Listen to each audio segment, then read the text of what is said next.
Absolutely, me too.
Okay.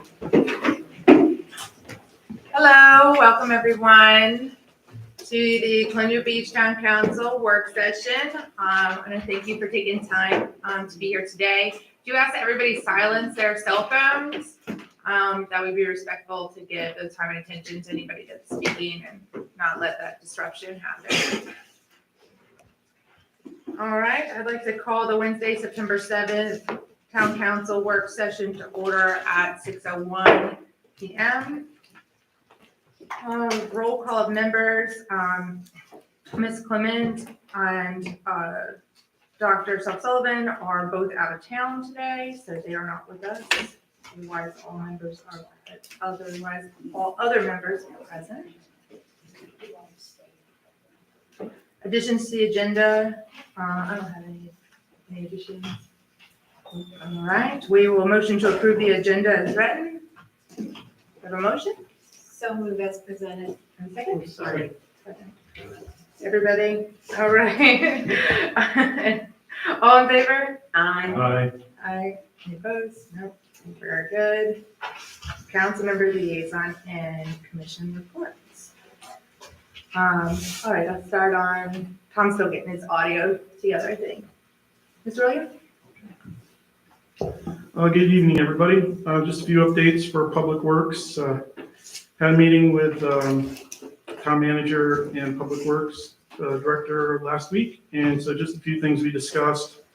One of the big topics in towns, especially for Public Works and infrastructure, is the golf cart path. A lot of people have concerns of the condition of it.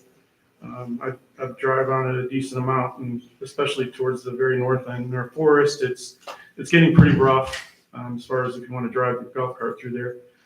So we discussed, possibilities, and Ms. Bayer's looking into different options as far as, and I don't know if she's going to update at any point, but so different options there, and she'll discuss more of that later. We also, one of the concerns residents raised to me is responsibilities of the developers. When we have a new development in town, what they're responsible for or not responsible for. And it was explained to me, for an example, Sunset Cove, they're paving that, and that's actually the developer that's paying for that, not the town. So that's good to know. And from what I was told, that's typically in the developer agreement. So, and that's on file with the town planning and zoning. So if anybody ever actually wanted to see what was in a new development agreement, they could go in and ask to see a copy of it. Let's see, tap fees. We also discussed tap fees. I know that's something that's been on the discussion of here and there. So I asked if there was any more research on that. And so they're going to do some more research, come to council with suggestions on possibly reassessing it, see if we're breaking even or if we're losing money on the fees to hook up for water and sewer. Sidewalks, we discussed those some, and one of the concerns was the right-of-ways. A lot of people have concerns with the condition of sidewalks, but as Public Works Director had mentioned, there's also concerns of right-of-ways, so that's going to be part of a study possibly in the future to figure out what space we even have. I'm not sure if most people realize, I didn't know until our discussion, but new sidewalks have to be like 4 feet wide. And so as most of you noticed, that a lot of the sidewalks in our town are like 2 feet wide. So especially on some of the older streets. So that's got to be assessed before we can move much further with the sidewalks. City Works, I just wanted to put out a reminder, everybody, if you have anything that you need worked on, as far as if you notice potholes or, conditions, like I actually found a fire hydrant that was laying on the ground a week or two ago. And so I sent a picture to the Public Works Director and Town Manager, but typically what a resident would do is go on the town's website and put in a work order and just reference where the location is and what the issue is. And then they have a way to actually map those things. So you can actually look at the map for City Works and see all kinds of, if there's 20 potholes in town, it'll show the locations if they're clustered together, things like that. So that's kind of neat. The trash ordinance, one thing I mentioned a while back when I went on a trash truck ride was, Bill Taylor had mentioned to me that our trash truck ordinance was way outdated from like the 80s. And so he was kind of excited about possibly helping with that. And so he's actually going to be working with the town manager and public works director on possibly creating a new ordinance for us. So that's exciting. And then just side note, one thing I wanted to mention since time is short, the personal property tax. I know a lot of people have gotten their county personal property tax bills in the mail. And so I wanted to ask, I'll follow up with an email, but I want to ask if council could put on a future agenda to actually look at the personal property tax rate, since the real estate rate's already gone up. We've already got everything budgeted, so I think that the citizens would appreciate possibly us looking at reducing personal property tax rate to help compensate for that. That's all I got. Thank you. Mr. Allison? So all my liaison have been canceled. Yeah, I did notice. Parks and that. Rec and Planning Commission. So I have nothing to report other than we have a Planning Commission meeting tomorrow, hopefully. And the Parks and Rec will be rescheduled to a later date. Thank you. All right, Mr. Moncur? Well, nothing other than a drive-by shooting, and I think the chief has put out information on that, so that's under investigation. Nothing else. Okay. Are you reporting on that today? Are you giving an update on that today? No, ma'am, I have no information to update. It's still currently under investigation at this time. Okay. All right. Ms. Robertson? Nothing to report. I just want to thank everybody who came out and all the volunteers that helped with the BAM Music Festival on Town Hill. I saw a number of people there and volunteering, but also participating. It was a wonderful event. Also, the arts and crafts on the boardwalk, phenomenal. I mean, just packed on the boardwalk, and I think everybody had a really nice weekend. And it was just a very eventful, fun Labor Day weekend to end our sort of cap off our main summer season. This coming Saturday is the Beach Music Festival, and so that is by the foundation. And so I just, is it too late to get tickets? No, Okay. they're still available. Do they come to you? Okay. They can come, yeah, they can Okay. call me, and from noon to about 9. So it's Wow, three until bands 9. playing. That is a long party. Three bands playing, and we have all of the food on the hill, Denson's and barbecue, and all the beer and wine, and Ingleside, and Kiki's Winery, and all the Yeah. 3 bands. It's a Motown band and a band from Lake Gaston, and then the Embers playing in the evening. I'm gonna tell you, it is a phenomenal event. It really Not too late is. to get a tent. And it's not too, I think I'm going to a tent already, but everybody here should get a tent. That's good to know. And I recommend the tent because you kind of want the shade. To be out there. For you, and it's ready for you to just. Yes. I really recommend attending if you're able to. I also update you that we went in front of the EBC board for our DORA. That's the designated outdoor refreshment area license, and we were accepted for the DORA license. Drifter football is coming. Their first home game is the 16th at 7 p.m. That's a varsity football game. So I just encourage everybody to come out to our first home game on the 16th and support our drifters. There's also an alumni volleyball game at 6 p.m. tomorrow, which is a fundraiser for the girls volleyball team. So if you can make it to that too, that would be great. All right, that's all I have right now. Presentations, capital improvement projects. Ms. Baer, and then we'll call on, I saw Mr. Howarth over there.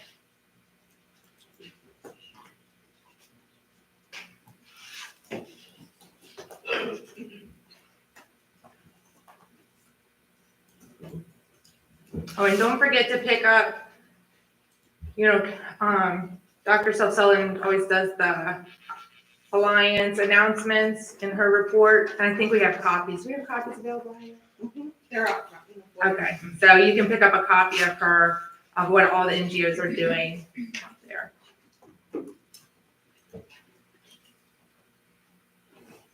Okay, can you all hear me?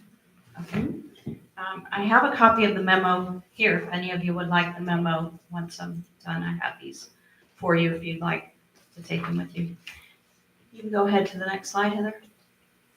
So I'm going to be updating on several of the CIP projects that are going on right now. The ones that are listed are what we're going to talk about this evening. So the central drainage area project, the town pier, the bike and the golf cart path, for First Street water line replacement project, and public works vehicle needs. Next slide, please.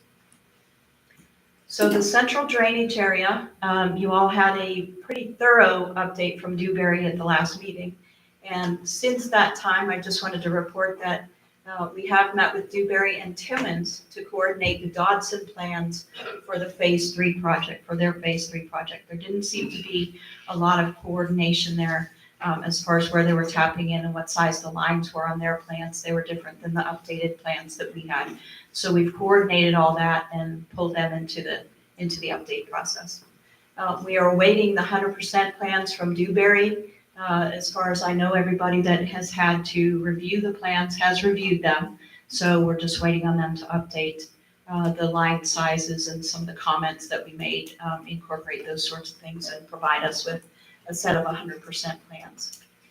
And we also decided to add 80 to 100,000 for a project manager or inspector on this project. Dewberry had included this in the initial plans. It is a huge project. It is a project that I feel strongly needs a dedicated person, needs a dedicated project manager.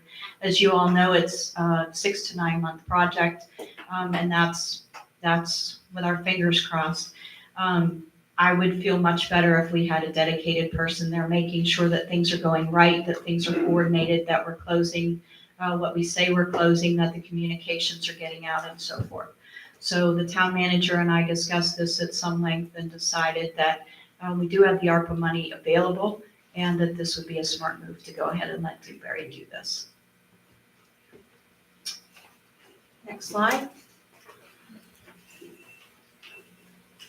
The town pier, we did have gates built and added on the 30th of August. You can see a picture of them there to the side.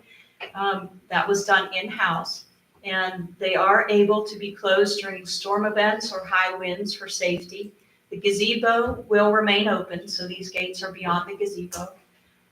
We have met with contractors regarding 20 pilings that were identified as needing replaced before the 2023 season.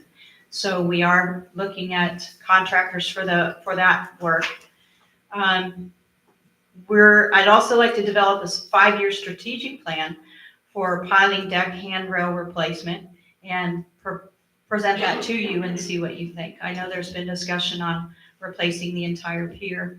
I just wanted to give this to you as an option as far as a 5-year strategic plan in the meantime.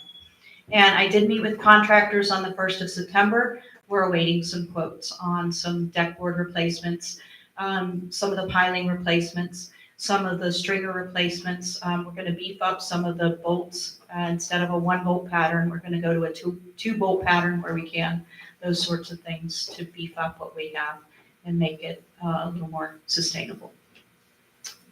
Next slide. The bike and golf cart path. I presented 2 options here. The short-term option is the restoration of the path that Mr. Williams brought up from 7th to 9th Streets. It is rough, and we can fix that fairly quickly with millings and a rental of a machine, a roller machine. And the estimated cost to do that now is $28,000. We do need a decision fairly quickly, though, if we are going to do this, because we need to do this when we still have heat so that the roller can get the asphalt to meld and be more road-like. So, and the asphalt plants do close once it gets cold. So we're kind of on a timeline here if we want to do this short-term option this year yet. The long-term option is to hot pave, which is a regular paving job, 14 feet wide The path is currently 10 to 12 feet wide, and this long-term option is from 7th Street to Forest Avenue. There's a safety option. I believe you all saw a presentation in June given by the police chief, and there was a safety option 3, which incorporated 25 poles with solar lights. The supply chain issue with that, they are currently 24 weeks out right now. The split rail fence indicates at the entrance to when you enter the path from the roadways, there's a large space between the entrance to the path and along the sides, there's a large grassy area on the sides where you can just pull right in with a truck, a vehicle, whatever. So the split rail fence would go across those large open areas and keep the vehicles from being able to get onto the path. The split rail fence is easily enough removed if we needed to get on the path with a vehicle and do maintenance. And the estimated cost for that long-term option is $225,000 right now. Next slide, please. These are just some photos to show you. On the right, it shows you the locations of where the lights are recommended to be placed. And on the left, it shows you that would be the light that we would be putting along the path. And it shows you some specs on that. Next slide, please.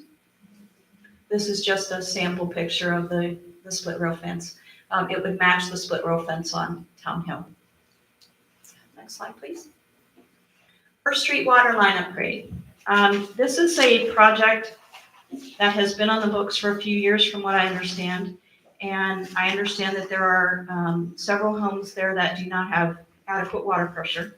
The current water service line is 1 inch, and we'd like to upgrade that to 2 inches, minimum to 2 inches, and give those folks better water pressure. The estimated cost is about $70,000. That's probably a little bit high, but we left that in there because of supply chain issues and things that were not, prices are just all over the place right now, as you all know.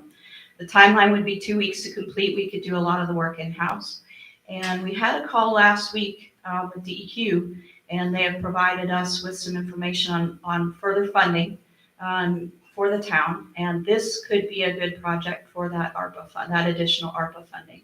So this may be something that we want to consider throwing into that new ARPA project money. Next slide, please. And this last one is just, I believe you'll see more information on this at the regular meeting in 2 weeks. But Public Works has a lot of older vehicles. We have a lot of vehicles that it really would cost more to replace them than the lifespan they have left. We put in for two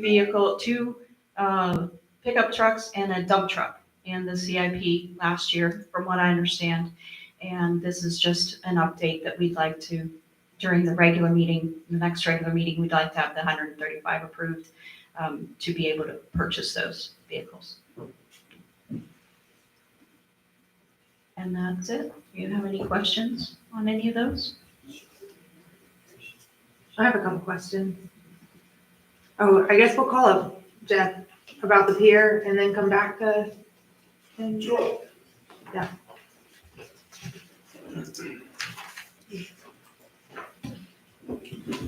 How y'all doing tonight? Good, guys. Jeff Howarth, I'm a professional engineer, a land surveyor, a nationally certified floodplain manager, DEQ, program administrator, whatever you want to be. Engineering's a good one.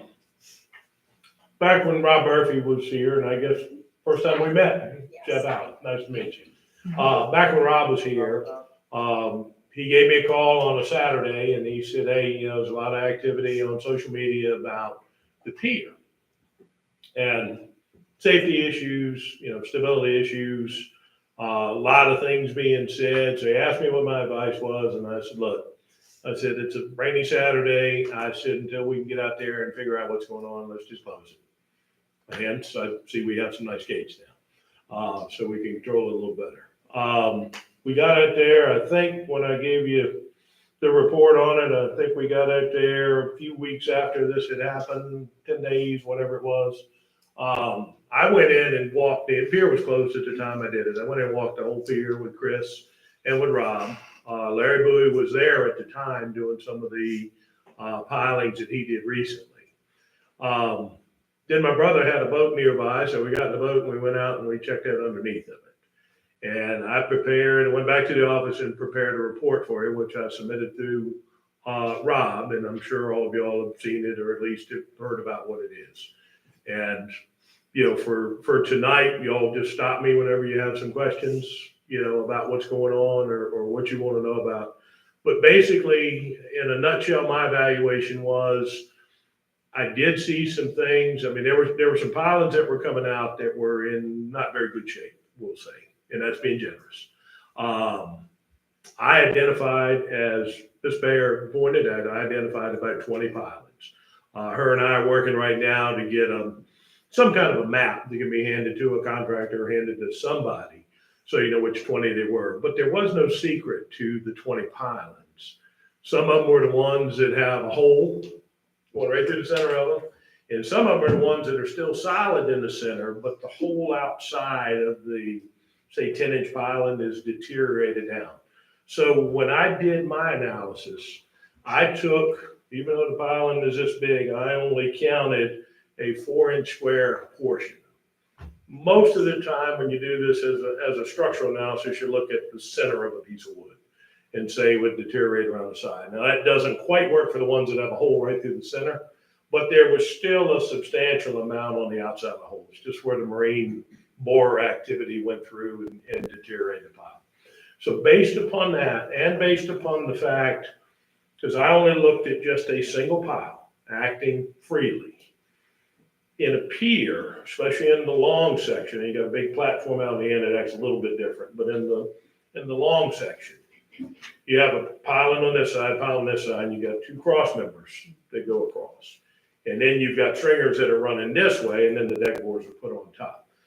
Well, this pile doesn't act independently of this pile on this side. The cross member would push them both. So what I've done, by the way I analyzed it, I've left you with a factor of safety of 2, because I'm only considering one on one side. I'm not considering the force that the other one has to add more resistance to it. But when I started doing my math, there's 2 things that you look at. And when I probed around, if you go out there around the pier, you'll find this real soft silt material, and it goes down about 2 feet. I mean, anybody who's ever going out anywhere near the pier knows what you're gonna walk into. When you get under that, hard, solid sand, you know, keeps those pilings very sturdy. Larry told me most of the pilings are being run in at 25 feet. That put in, by my math, I think it was about, I'm going to say what, about 10 feet into the ground as to what's out there. So then you look at a pile and you pin it at 10 feet, and then it's whatever the 15 feet above it is. You've got wind acting on the deck and the side pieces of the deck. You got wind acting on the pile, but the pile's round, so the wind kind of scoots around it without too much effect.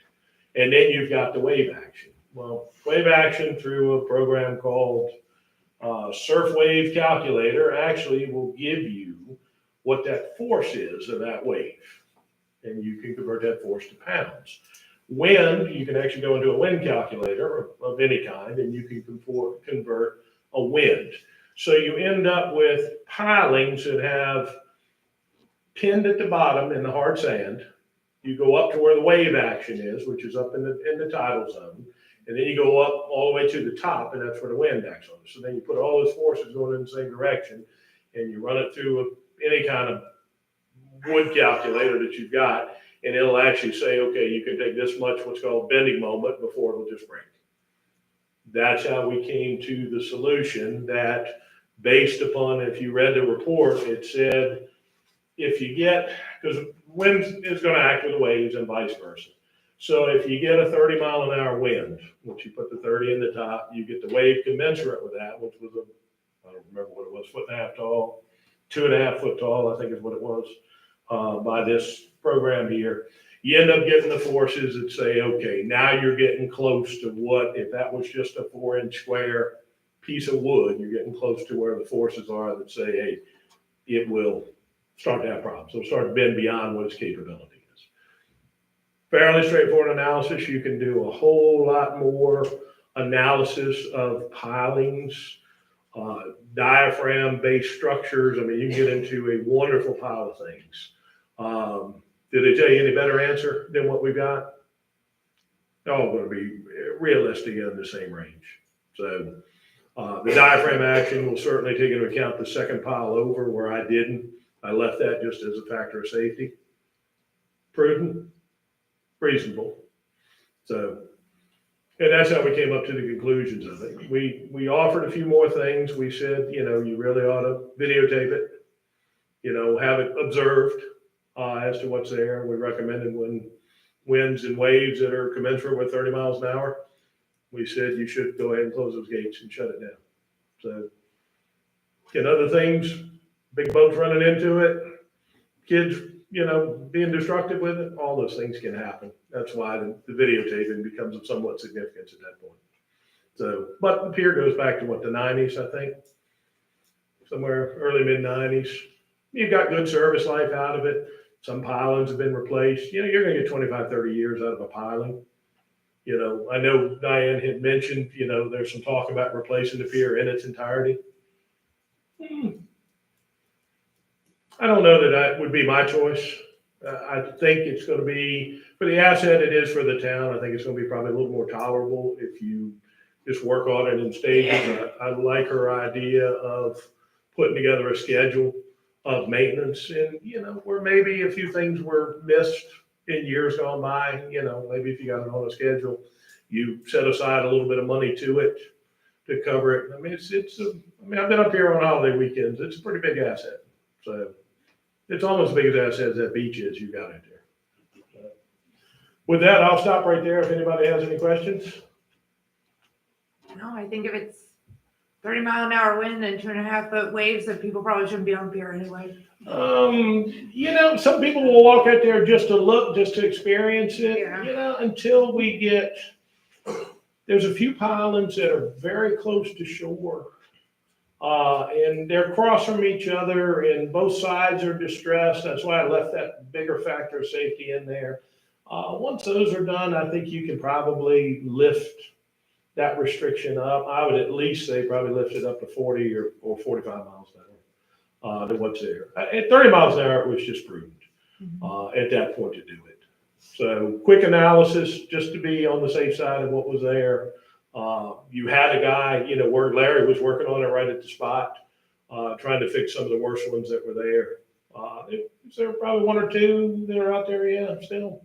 And then towards the other end of the 20 spectrum, they're not in that bad a shape. And again, if you stay ahead of it, every few years, replace the piles that are starting to exhibit, you know, a fair amount, I think you'll be okay. I think that'll be fine. I don't know that I would tear it down and try again. I mean, but a pier is an expensive, as you well know, an expensive asset to own.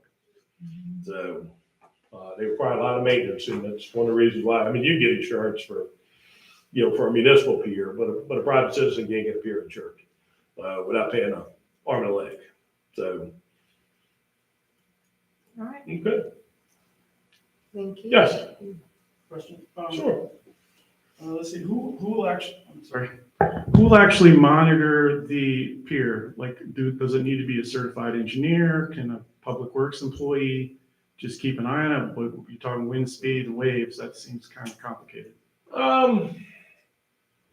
Well, it's an interesting question. My recommendation was to camera it and send the loop or the feed back to the police station. Because you always have somebody there.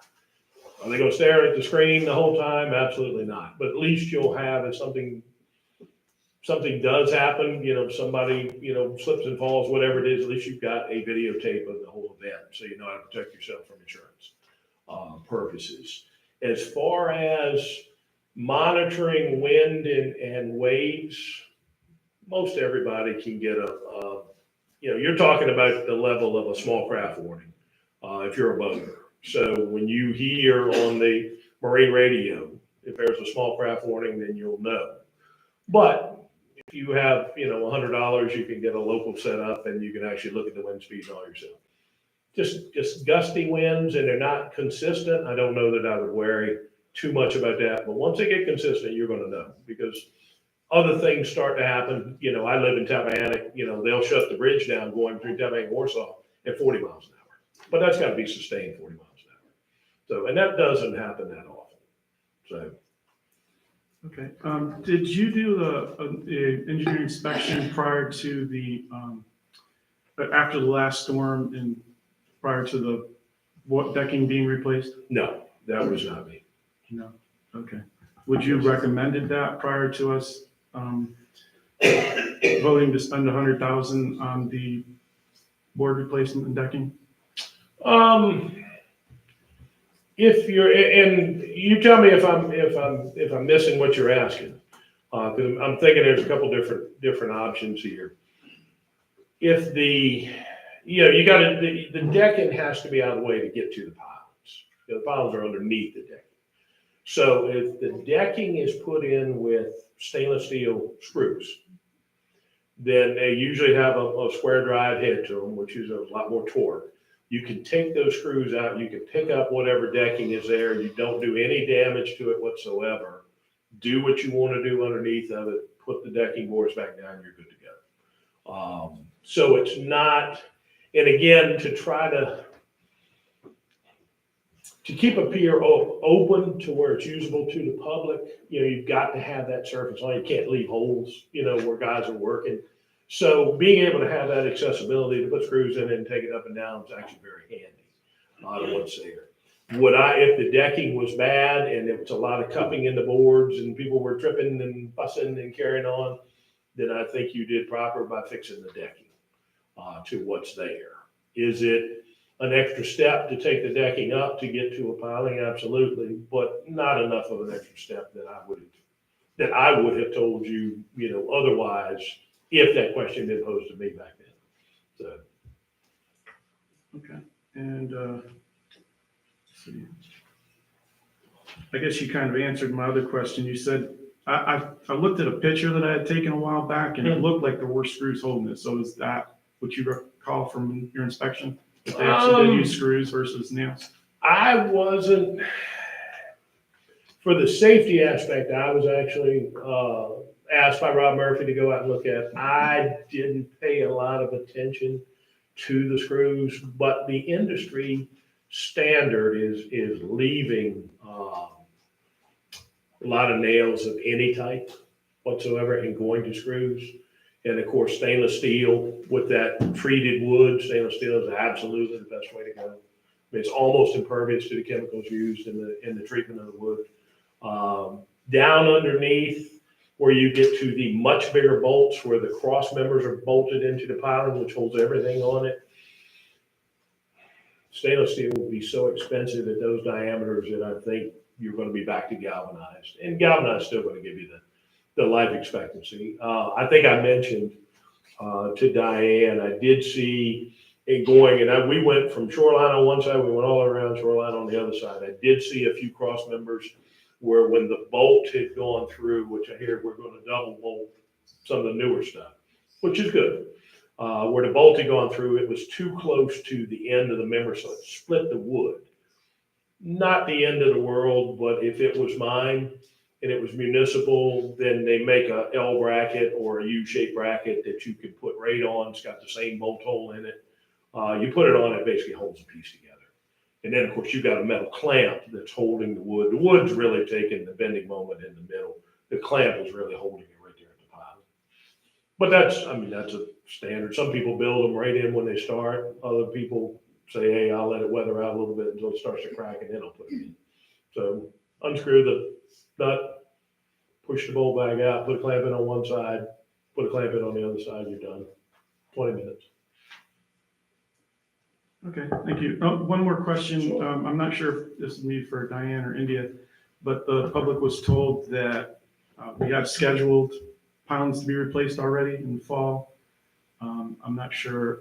I don't have that information, but do you know exactly what the schedule is and if we have the funds for that?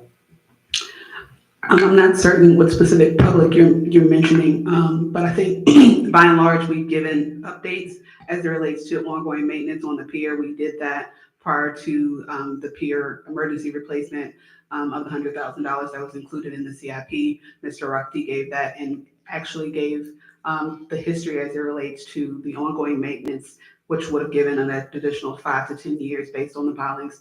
And pre-pandemic, the Public Works Department was budgeting for piling replacements on an ongoing basis.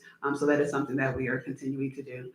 Based on Ms. Byers' research and work thus far, she's working with contractors to see who could come back in the fall or early in the beginning of the year after the storm season, so that we can ensure that as many pilings are replaced as possible without duplicating efforts more than once to obviously save costs. And also as it relates to who monitors, Ms. Byer and her team always are constantly looking at the weather in the event of storms. Also, as the Director of Emergency Management, we have EOC teams deployed in the event of emergencies, which we've done a great job on in the last year. And the Chief of Police is a part of our EOC team. So in the event of trespassing or pier closings that would need to happen as it relates to hazardous conditions, we as a team monitor that on an ongoing basis. And there are security cameras along the pier and boardwalk as well. Thank you. Anybody else have any other further questions for Mr. Howell? Thank you, Jeff, for You're coming welcome. to see us again. I will come see you shortly. Don't be a stranger. Try not to be. If everybody's good, I'm gonna head out. I think that's okay. Yeah, thank you. So take care. Thanks. Ms. Bayer, I did have some follow-up questions from your presentation though as well. Okay. So on the golf cart path, I'm gonna tell you, somebody's gonna break their back on that thing, and it's gotta get fixed immediately. I mean, that's how I feel about it every time I drive down it. It's just, it's awful. And it is a path, and I don't know, you know, I think a millings improvement of that would be a huge improvement for the $28,000, you know, that you put on there.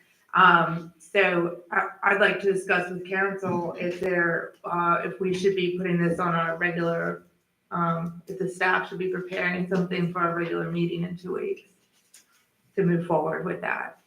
I think I just don't want to hesitate on that.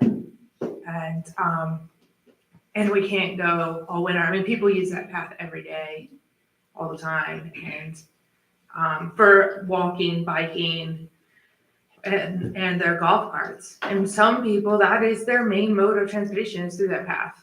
And you cannot stay that way. Understood and agreed. So if there is consensus from council to move forward with that option, to have staff prepare that. Tom, I can't see you over there, but I'm, yeah, nodding. Okay. I do have a question. One thing I'm just curious about, because I don't know, I'm sure most people know that go down that path. Part of it's sort of narrow, but it's blacktop, and then part of it's millings or gravel. How does that work? Like if you put millings, obviously you can't repair the blacktop part with millings, can you? We could, I haven't assessed it as far as, I think probably the blacktop part is out of the 7th to 9th Street area for the most part. Would that be a correct assessment? Oh, the Okay. whole thing is a problem though. All Okay. that to forest is not good also.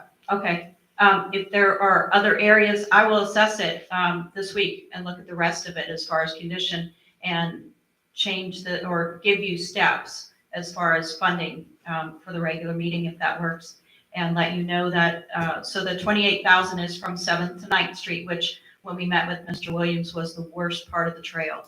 So I can give you, I can put that on the regular agenda and then look at the rest of the path and give you prices on the rest of the path in increments like that, if that would be. I think we need a price for the whole thing, to Forest Avenue. And then maybe also consider crush and run, Okay, like the millings of, I mean, I don't think is that?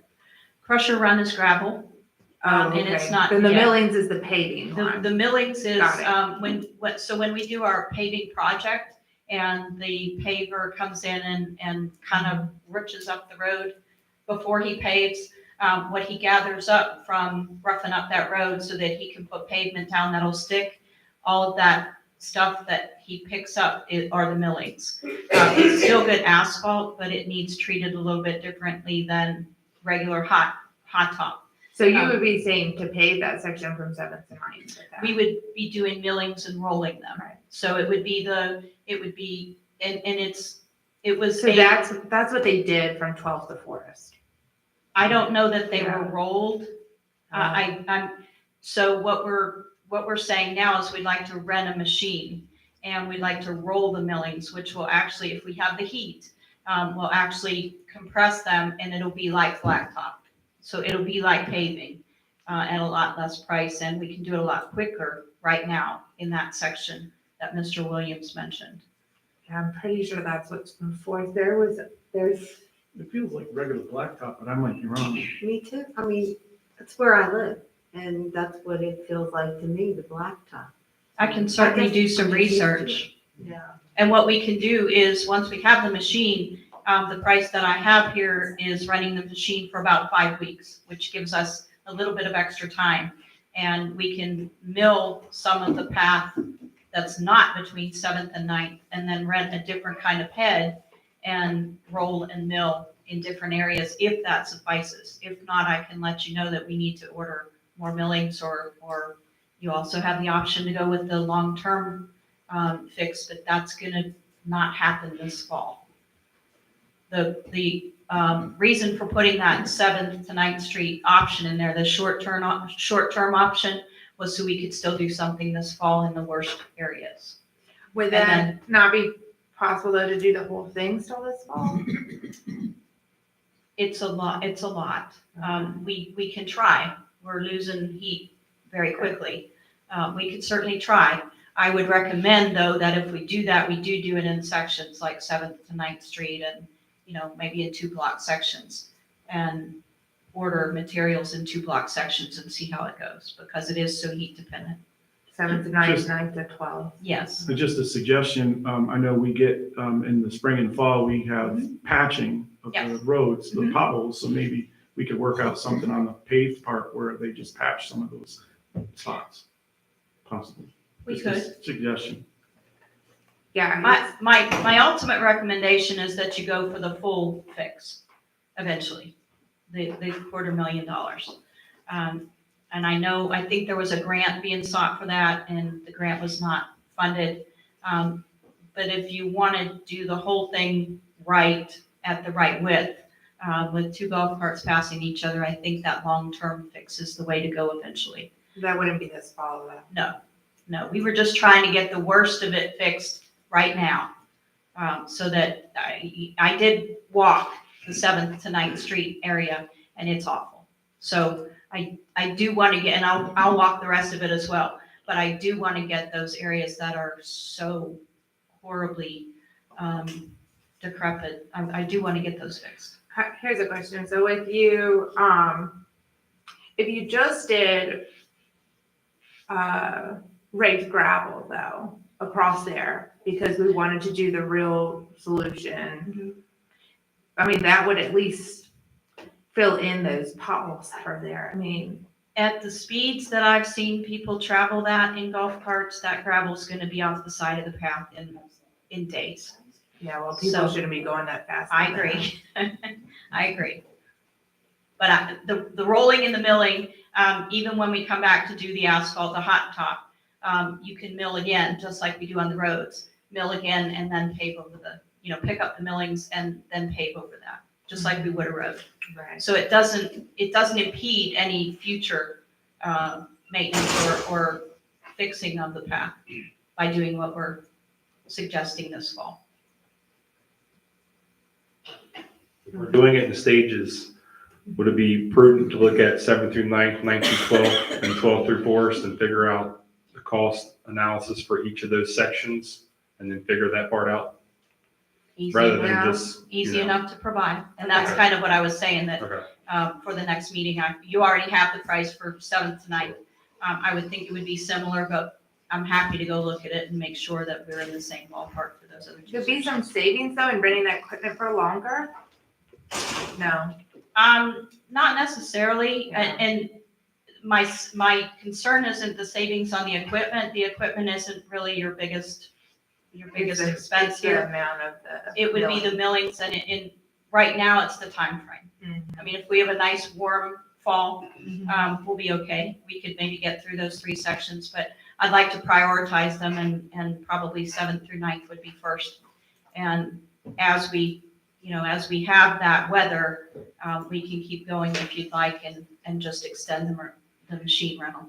So I think we'll have options in front of us at the next meeting then, but, one of the things to point out while 7th to 9th, maybe the part that you walked, Mhm. I don't know if you're gonna feel that really is the worst part. Okay. And secondly, the connection between 12th and Forest is the only connection for golf carts there. And then they have a choice to turn and go down Dwight or Middle. I always forget the name of that other street. Euclid? No, not Euclid. I know, not Euclid. What's the one on the other side of Dwight? Middleton? Middleton. Okay. I don't know, I always shoot for the water and just go on. Oh, see, Beach Avenue, and it's a Yes. beautiful scenic drive then, and sometimes I do that too, actually. Yeah, But you have options after that point to avoid that area, Okay. but from 12th to Forest, you have no other option, and it's bad there too. And I think that being the only artery between the entire Meadow subdivision, Mhm.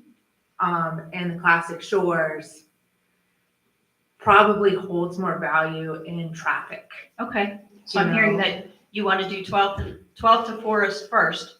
Well, I think you should look at all of them and, Yes. and provide choices, and we Okay. can talk about that next week, and maybe this will all give us an opportunity to go back to it. I know we wrote it in the spring, and it wasn't as bad in the spring, but it is awful. It's awful. I don't know, when you do it, it really doesn't seem to be that bad. I don't know. I thought it was But awful. I thought my back was I gonna go guess out. it's just got, we're used to it. Yeah. Remember when we all went and did our thing and looked at Mhm. stuff before? Maybe this is something that we need to do together. To have her show us all this. Yeah. Gotta schedule that. Yeah, I mean, I'm free on Fridays.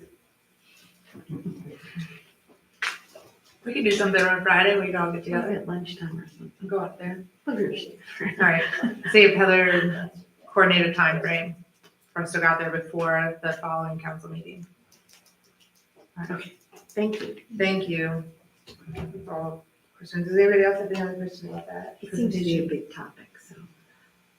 Yeah, I think it's I want to do the whole thing too. I think that lighting and that fencing and the bollards, and I think people need to slow down in fact, I'm really concerned about widening it to 14 feet, to be honest with you, because it's only going to encourage people to go faster.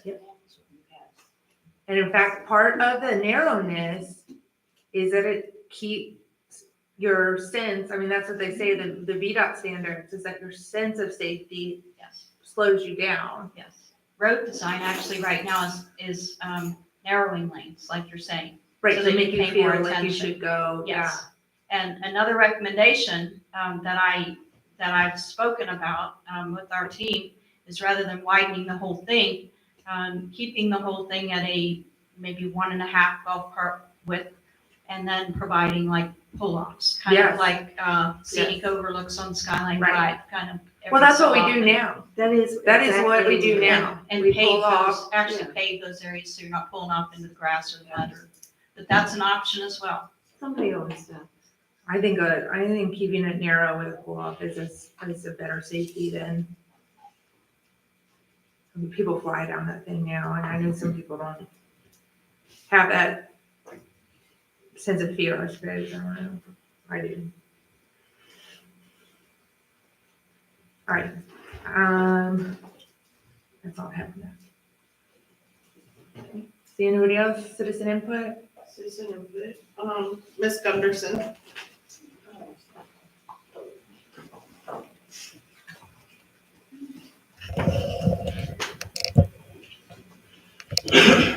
Hello, I'm Joyce Gunderson, 919 Bryan Avenue. It's funny that y'all are talking about the golf cart trail where they're speeding. Jackson Street has just gotten to be an expressway. I've come here for years and years. This is a whole new council. I've stood up here before. I've called and gotten the prices for the speed bumps. I will do whatever as someone who has houses on Jackson Street. So it's a planning meeting. I just think that we've got to start planning for some of the speeding in town. And I know Jackson Street has gotten really, I mean, it's been bad, but it's really bad. You know, there's more houses on Jackson Street. So whatever, can we start with the chief, maybe doing radar on that street, just anything. And I'm speaking for some of the neighbors that are there that have, that aren't here, but I'm speaking for them. Even Bryan Avenue, I'm just surprised at the golf carts that go so very, very, very fast. And, but so whatever, I'm here to offer what I can do financially, I'll do on Jackson Street, whatever, or just whatever. I'm kind of throwing that out to y'all and saying, let's do something about speeding on Jackson. Thank you. Thank you. Maybe Tom can schedule a follow-up with the chief. Schedule a follow-up with the chief. Will you schedule a follow-up with the chief about Jackson Street? Yeah. Did we get that speed trailer, Mr. Devers? I think it's up at school. Yes, sir. We have had it for a few months. We've had it for the entirety of the summer. We had it on First Street for the month of August for the school data and to remind people to slow down for the school after speaking to some citizens. We've used it on the hill on Washington Avenue for vehicle traffic throughout the summer for the holiday weekends. I just pulled the Labor Day data this afternoon and was comparing that to other holiday weekends we've had. The radar trailer on Washington. We were going to start deploying it in other neighborhoods now, starting this week, and we can look at Jackson Street, but we have to identify property where we can place it so it's not impeding flow of traffic. Because it is She got her hand ready. All right, we'll schedule a follow-up for that. Thank you. Okay. I got it for. That's it. Okay. Yeah, sure, come on up. Mr. Heath, yeah, it's open public comment. You've got 3 minutes, I hold you to it. Okay. State your name and address, Okay. please. Thank you. I'm gonna speak first. My name's John Heath. I live at 52 Virginia Avenue. I'm gonna speak first to the golf cart path.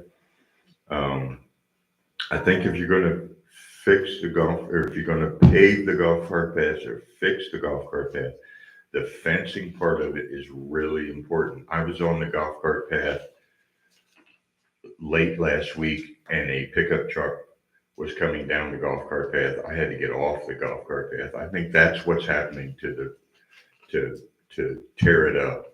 I don't think it's golf carts going too fast. I think it's cars and trucks going down the golf cart path that are tearing it up. So I think the answer to it is to build a fence at the entrance to the golf cart path, narrow enough so a golf cart could go through, but a vehicle can't get through. Then once you get into the golf cart path, you can make it 20 feet wide if you want to, if cars can't get in there. I don't think the problem is golf carts going too fast. I think it's vehicles going down the golf cart path.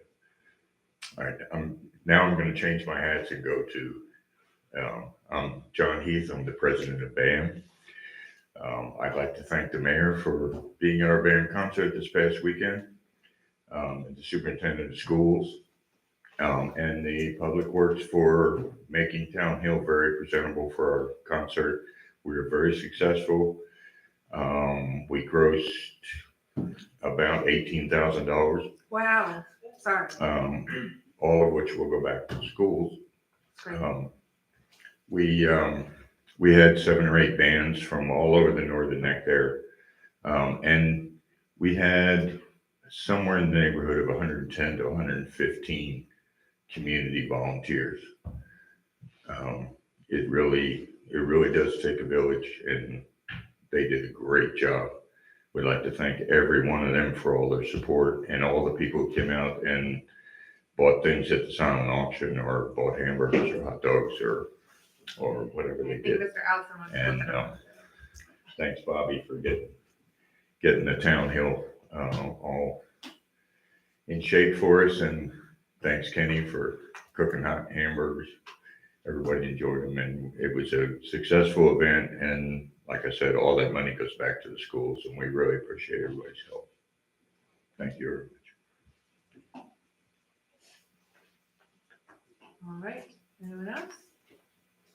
With that, I'll close public comment. Keep this party moving.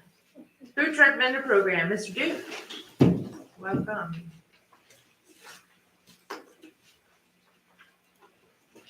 These are all these papers over here. Thank you, Madam Mayor, members of council. I wanted to take a few moments to talk to you a little bit where we are with the vendor program and food truck issues. Next slide, please, Madam Clerk. Food trucks on town property. This has been a very trying season for the good folks that have signed up to be vendors for us. As you're well aware, we've had several things take place with properties potentially changing hands. We had discussions in the spring about it. So I tip my cap to the folks that have signed up for the year and stuck with us throughout the summer. And we should all be happy about that. They stayed with us. Next slide, please. Where we are, as you're well aware, we made an investment in the new area this spring, which is completed and available for all food trucks and vendors. Good news to report for the calendar year of just January through December of 2021. We collected $52.50 on our vendor fees, and this year so far we're up to $78.50. We've been able to take advantage of some of the language in the ordinance that allows for weekend vendors, and we've had a few vendors that have joined us periodically over the weekends and for holidays. So that's good news. Next slide, please. We do have some changes that we were talking about presenting to you and asking for some guidance on. One, I think, would be to establish a seasonal calendar from April 1st to September 30th. And the reason I say that is because as it is right now, someone can come in on January the 2nd and say they want to be a vendor. And they could literally set up the following weekend if it was warm enough to do so. And then you might not see those folks again for 3 or 4 months due to weather. The problem is there's also language in the ordinance that says if you miss 3 consecutive weeks, the town could theoretically ask you to leave and sell that spot to someone else. So that adds a little bit of confusion as to, if someone signed up and they didn't get in on time and then they walk the boardwalk and say, well, this person hadn't been there for 4 weeks, can I have their spot? So again, we've talked about it among staff, and we think that establishing a seasonal calendar would probably work better for everybody.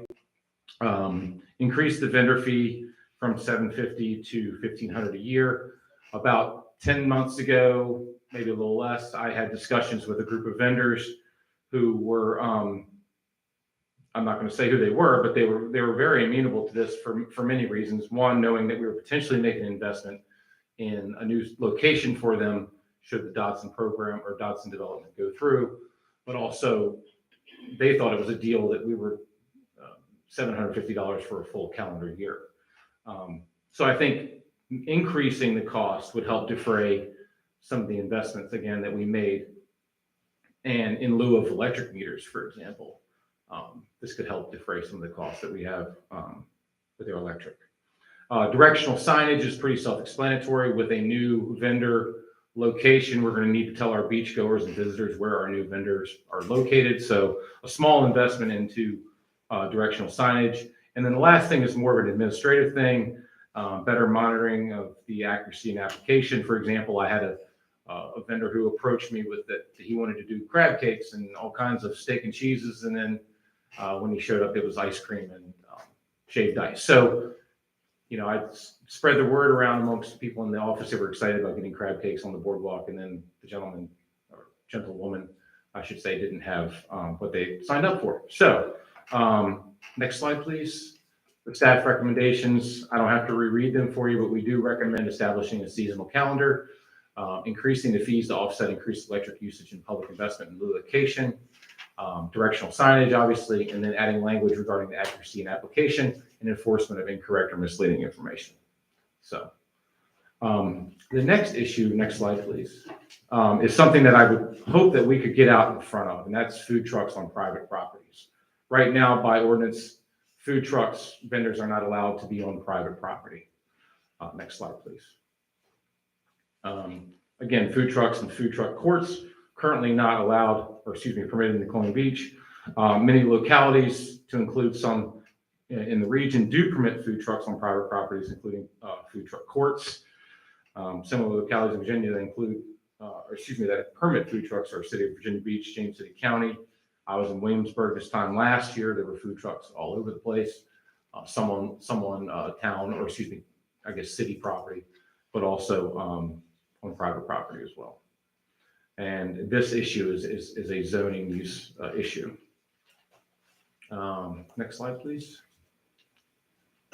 Recently published studies have found that food trucks do not have an adverse effect on the restaurant industry, and they do not steal customers from established restaurants. I've sent out several studies to you folks via email. I think Madam Town Manager did as well. Cites many studies. The largest study was actually a 12-year study done by an organization called the Institute for Justice.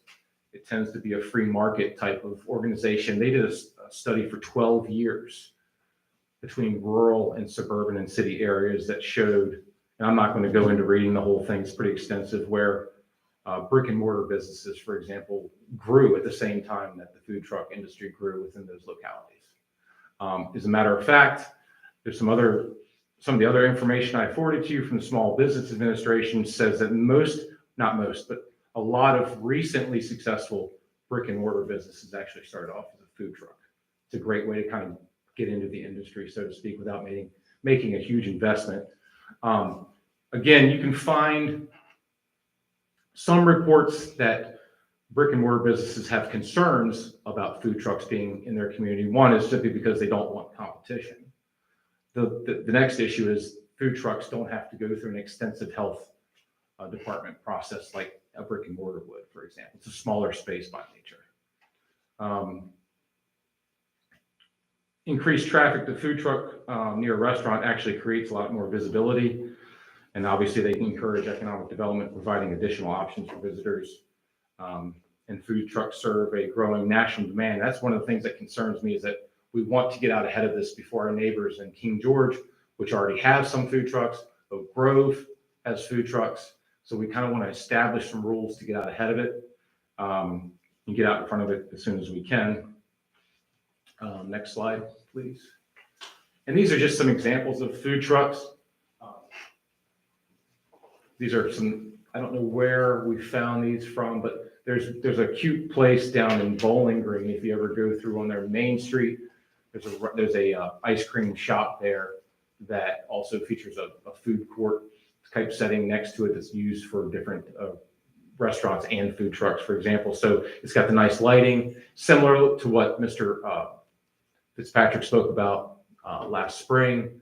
But I just think we need to, one more slide, please. Ultimately make the recommendation that we refer to the Planning Commission, the issue of permitting food truck courts on private properties. And I will happily answer any questions I can about both food trucks and the vendor program moving forward.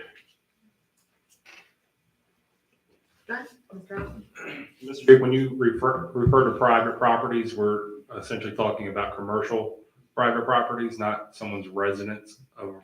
Correct, but there are folks that may own property inside of a commercial district, for example, that would have an interest in having a food court, for example, a food truck court. And if I may, two things. I just want that would really be developed in the evaluation process, right? Starting with the Planning Commission, about which districts you want to allow, if at all, and whether it would be a permitted use or a conditional use, that sort of thing. And I also want to just elaborate on one point, because there's been a lot of communication about this actually, and I've viewed as a complaint about some. Jensen's has a food truck. I did speak with the zoning administrator about that, and when you have a restaurant, oftentimes that is an incidental use to the restaurant. So so there are food trucks in the town, to a degree, or at least one I know of anyway.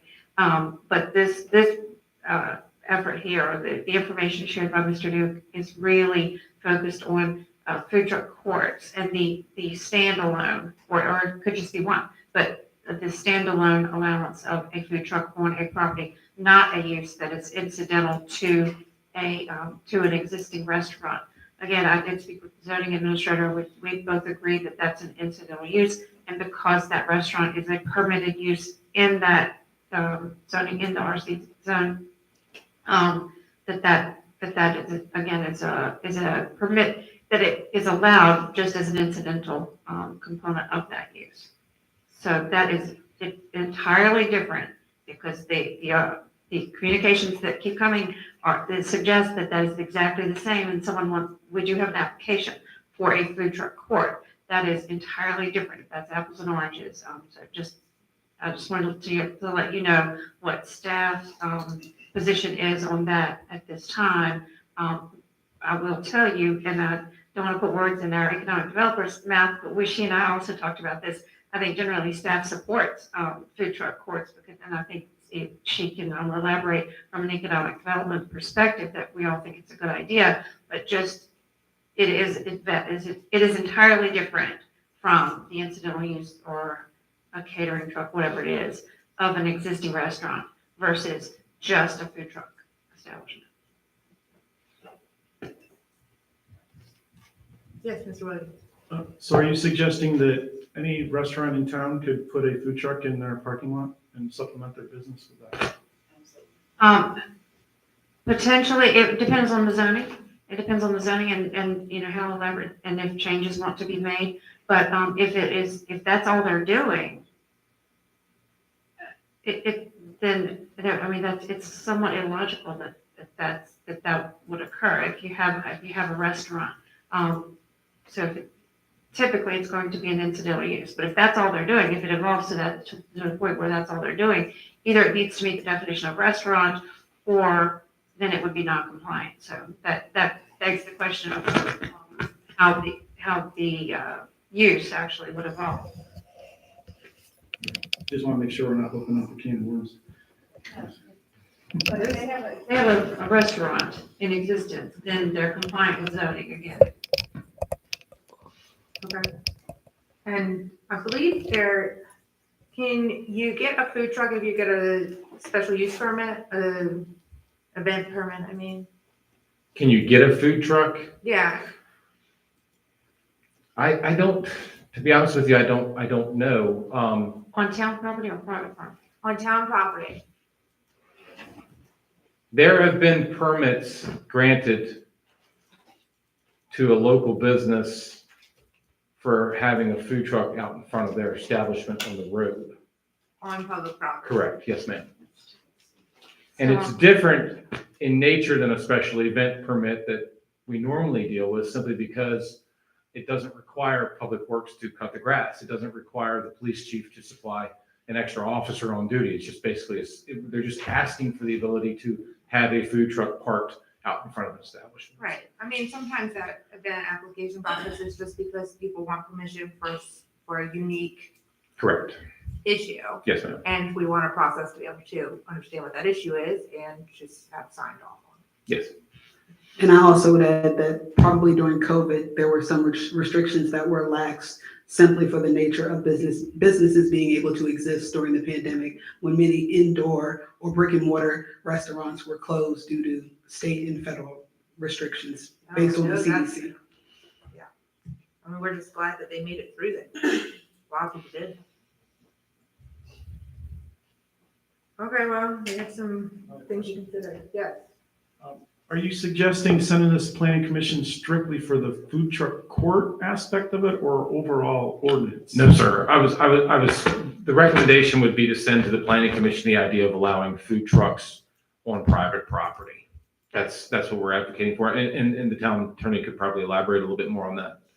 Yeah, so it's two separate things. Your vendor ordinance is in your regular code of ordinances.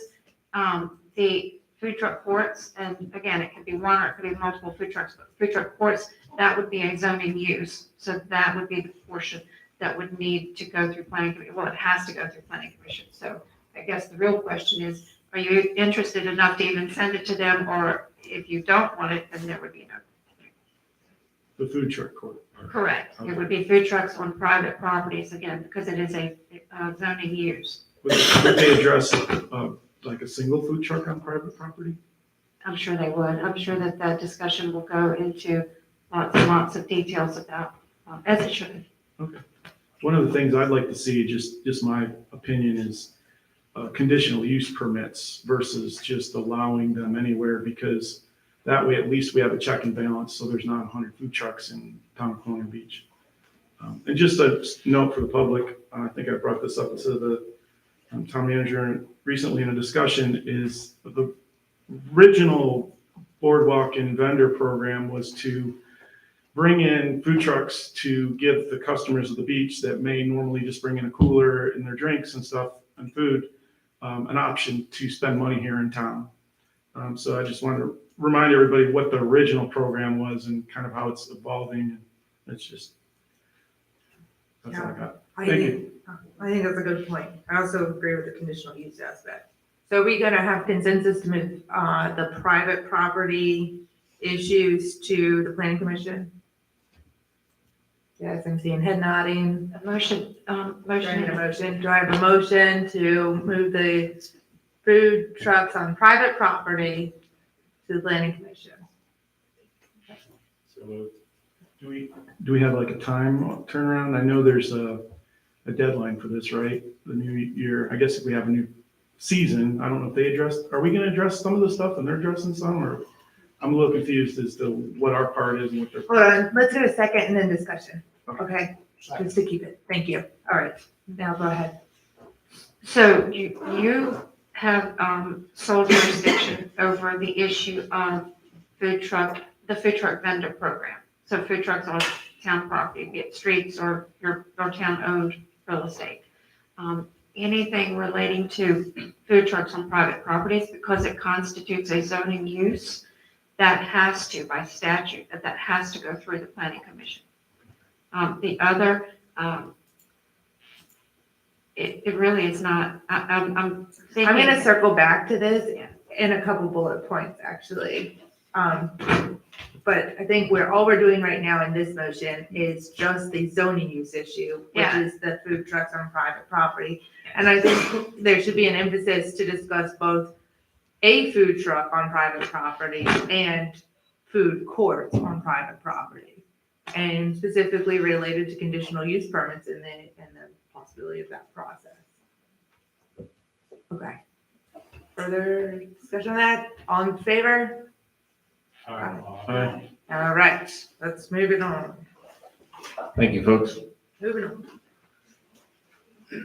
Parking revenue update. Is it you, Adam? No, Oh, Lisa? it's me. But before we jump to Sorry, that, I just was looking at that. could we get consensus on 1 and 2 for the vendor program to move forward with those recommendations that Mr. Duke has presented? I think that, I don't want to see any issue with that, but we're gonna have to update the town code, so I'm gonna circle back to that when we get down to Mr. Moncure's item on here. I know, you're not up yet, So, I okay. know. All right, go ahead, jump to the next one.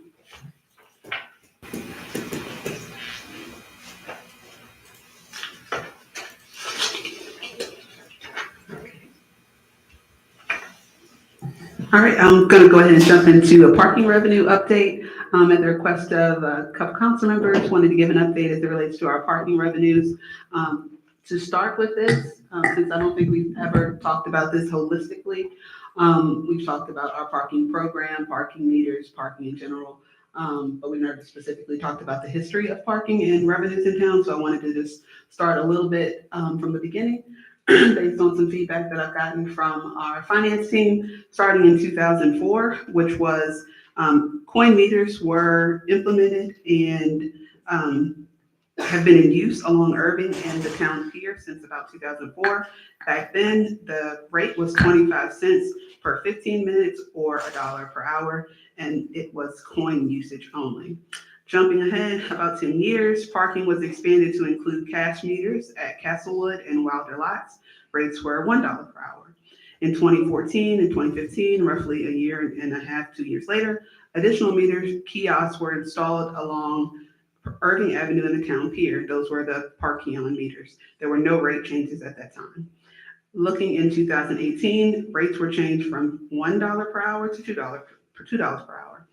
In 2020, a decision was made to switch vendors and implement new kiosks, which was the Flowbird system, and a new mobile app was launched as a result. And in 2021, those meters were added to Colonial in Washington, and the meter and the Flowbird app was launched as well. So taking a look at parking revenues from 2011 to 2022. In 2011, the town received roughly $46,000 in parking. Between 2011 and 2016, parking revenues doubled in a span of 5 years. Over the last 5 years, between 2017 and 2022, parking revenues have tripled. If you look at our most recent year, the town has brought in roughly $310,000 in parking revenues. Next slide. This is a breakdown of that chart and the revenues over time. Taking a look at those years, the net parking revenue between FY 2011 and 2022, which is the fiscal year, has totaled $1,365,384.17. Over that time, the town has paid roughly $50,990.19 in parking fees to parking vendors. We've had 2 different parking vendors over this time that have helped and assist with this, with our paid parking program. All the funds related to parking have been allocated to the general fund. There's no separate fund for this, for parking funds. Again, that's the total in terms of parking revenues and key takeaways over that same time period. Moving on to parking ticket revenue and enforcement, just briefly, a little bit of history as it relates to parking enforcement.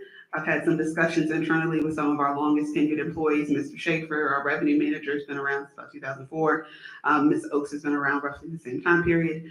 There were meter maids, specifically 2 part-time employees that were employed by the Colonial Beach Police Department dating back to 2012 to about 2018. They were cut pre-pandemic.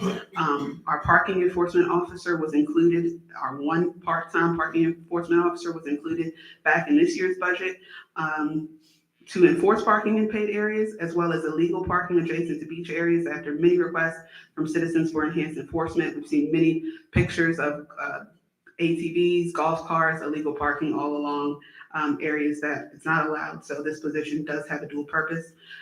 Based on our discussions with staff, there were a couple seasons where parking lot attendants collected fees. They did not write tickets in some cash lots, and Mr. Schaefer can provide some more context on that.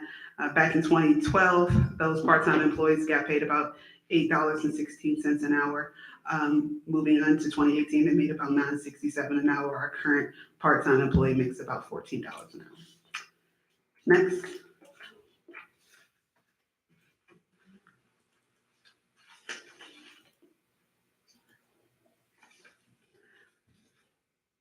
From 2021 to June, there were about, next slide, 135 parking tickets that were issued for violations totaling $4,920 that were paid through the town's parking enforcement vendor, which is UpSafety. And then so far in fiscal year 22-23, between July 1st and September 1st, the town has received payments for roughly 288 ticket violations for a total of $10,885. We also brought back an item at one point as it relates to a license plate reader. Based on some information that we've received from both of our vendors, there is one specific system that has a license plate reader that integrates with our system that is still under consideration, and we are continuing our due diligence on the most appropriate system for parking compliance. And there's some interconnection between the elimination of town decals for overall enforcement of our parking townwide, but so that residents will not get unintentionally ticketed for parking in our downtown core. But we are still looking at that. Chief has met with the city of Fredericksburg. I also met with the city of Fredericksburg's chief of police and their parking enforcement team as well. And we're continuing our due diligence on that effort, and we'll probably be bringing that item back later in the year based on the research that we continue to get. And that completes the parking update. I'll be happy to answer any questions that you may have.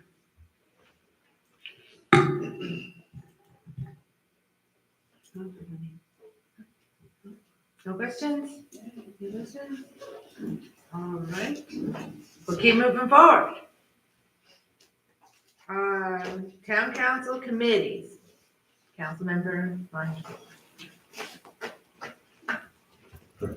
Turn off my ears. So. Okay. We somewhat regularly deal in this context with issues that quite frankly require more time and focus and attention to detail than we can give them in this context.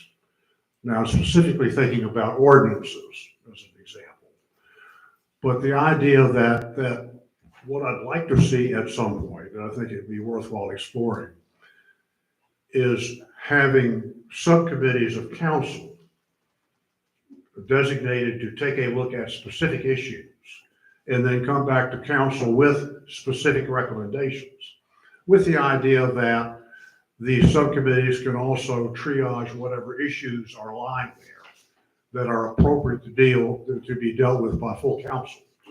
But the idea that we tend to get these elongated discussions without conclusions, and I would like to see us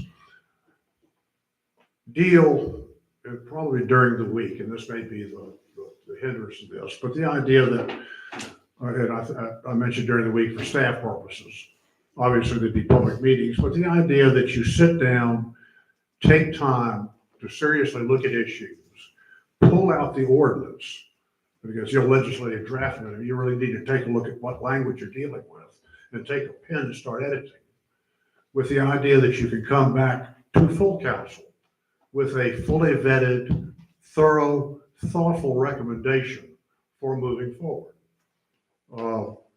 And the idea that I have in mind with this is that if we can implement this successfully, I don't know that we need, that would substitute for a work session. Go to one meeting a month where we have subcommittee reports on given issues that have been vetted, thought out, and well reasoned. If we do that, I think we come up with a better product. Certainly, we've been kind of helter-skelter in what we've been doing.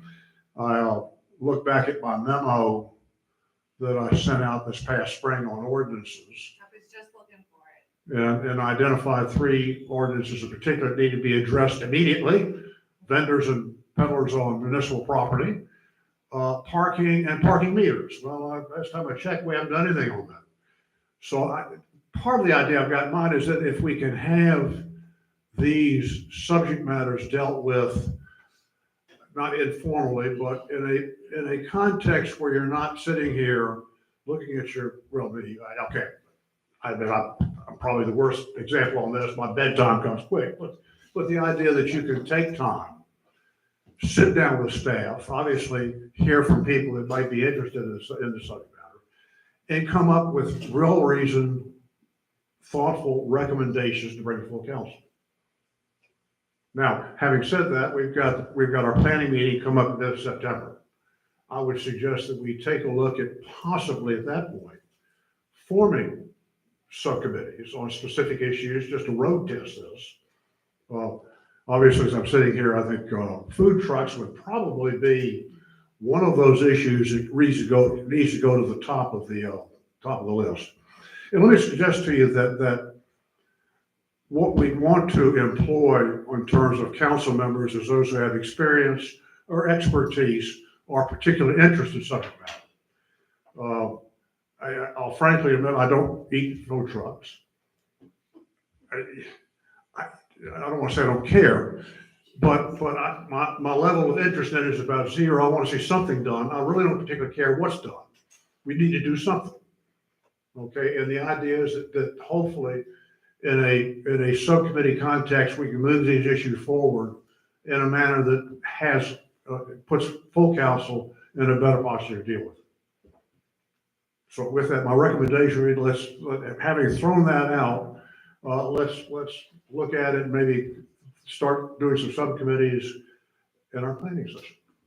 So I'm gonna piggyback on that, because we have, you know, you brought this up, why I asked all council members if they would to meet with me kind of midway through the year, and what things are we doing good and what things need to change and where are you at? And this was something that came up in our discussion, and you know, and it's kind of twofold. Number one is you just don't want to completely overburden staff with all of the things that go into having a public meeting. I mean, it's really extensive sometimes, but at the same time, there's a lot of discussion that you want to have at a work session, and it's kind of too much to have it on all of these, meticulously on all of these things in one meeting. It makes a really long meeting. I think we've all been here till midnight or 1 a.m. sometimes before. Which at that point, how effective are you really being? You know, I mean, to be honest. Well, he said it. He's already said it. Well, let me but suggest, we tend to be a bit unfocused in this context. I'd like to have David and Bobby and Kenny, whoever else wants to sit down and work on food trucks. Right. Sit down and work on it. Yeah. Look at the ordinance, Right. come up with a plan in language in the ordinance to take it forward. But to not add the burden of like 15 more meetings for staff, that it would be in lieu of these work session style and more of a subcommittee to work on these things, bring them to the regular meeting. I mean, lots of small and local governments operate on one regular meeting a month, and the work is getting done in committee fashion like that. And we are a very small town. So, one of the things, and I was looking up your email for that exact reason, to bring it back up, the town code of parking. I guess it was parking and meters were two separate issues in yours, and then the vendor thing. And so I think the suggestion to consider this when we do our meeting on late September, we're doing a town council retreat then on the 27th, which is my birthday, spending my birthday at a council retreat. You're gonna spend it with us, yes. She'll make the presents. I like Hall strawberry shortcake, in case anybody wants to. I mean, it's my birthday. I don't know.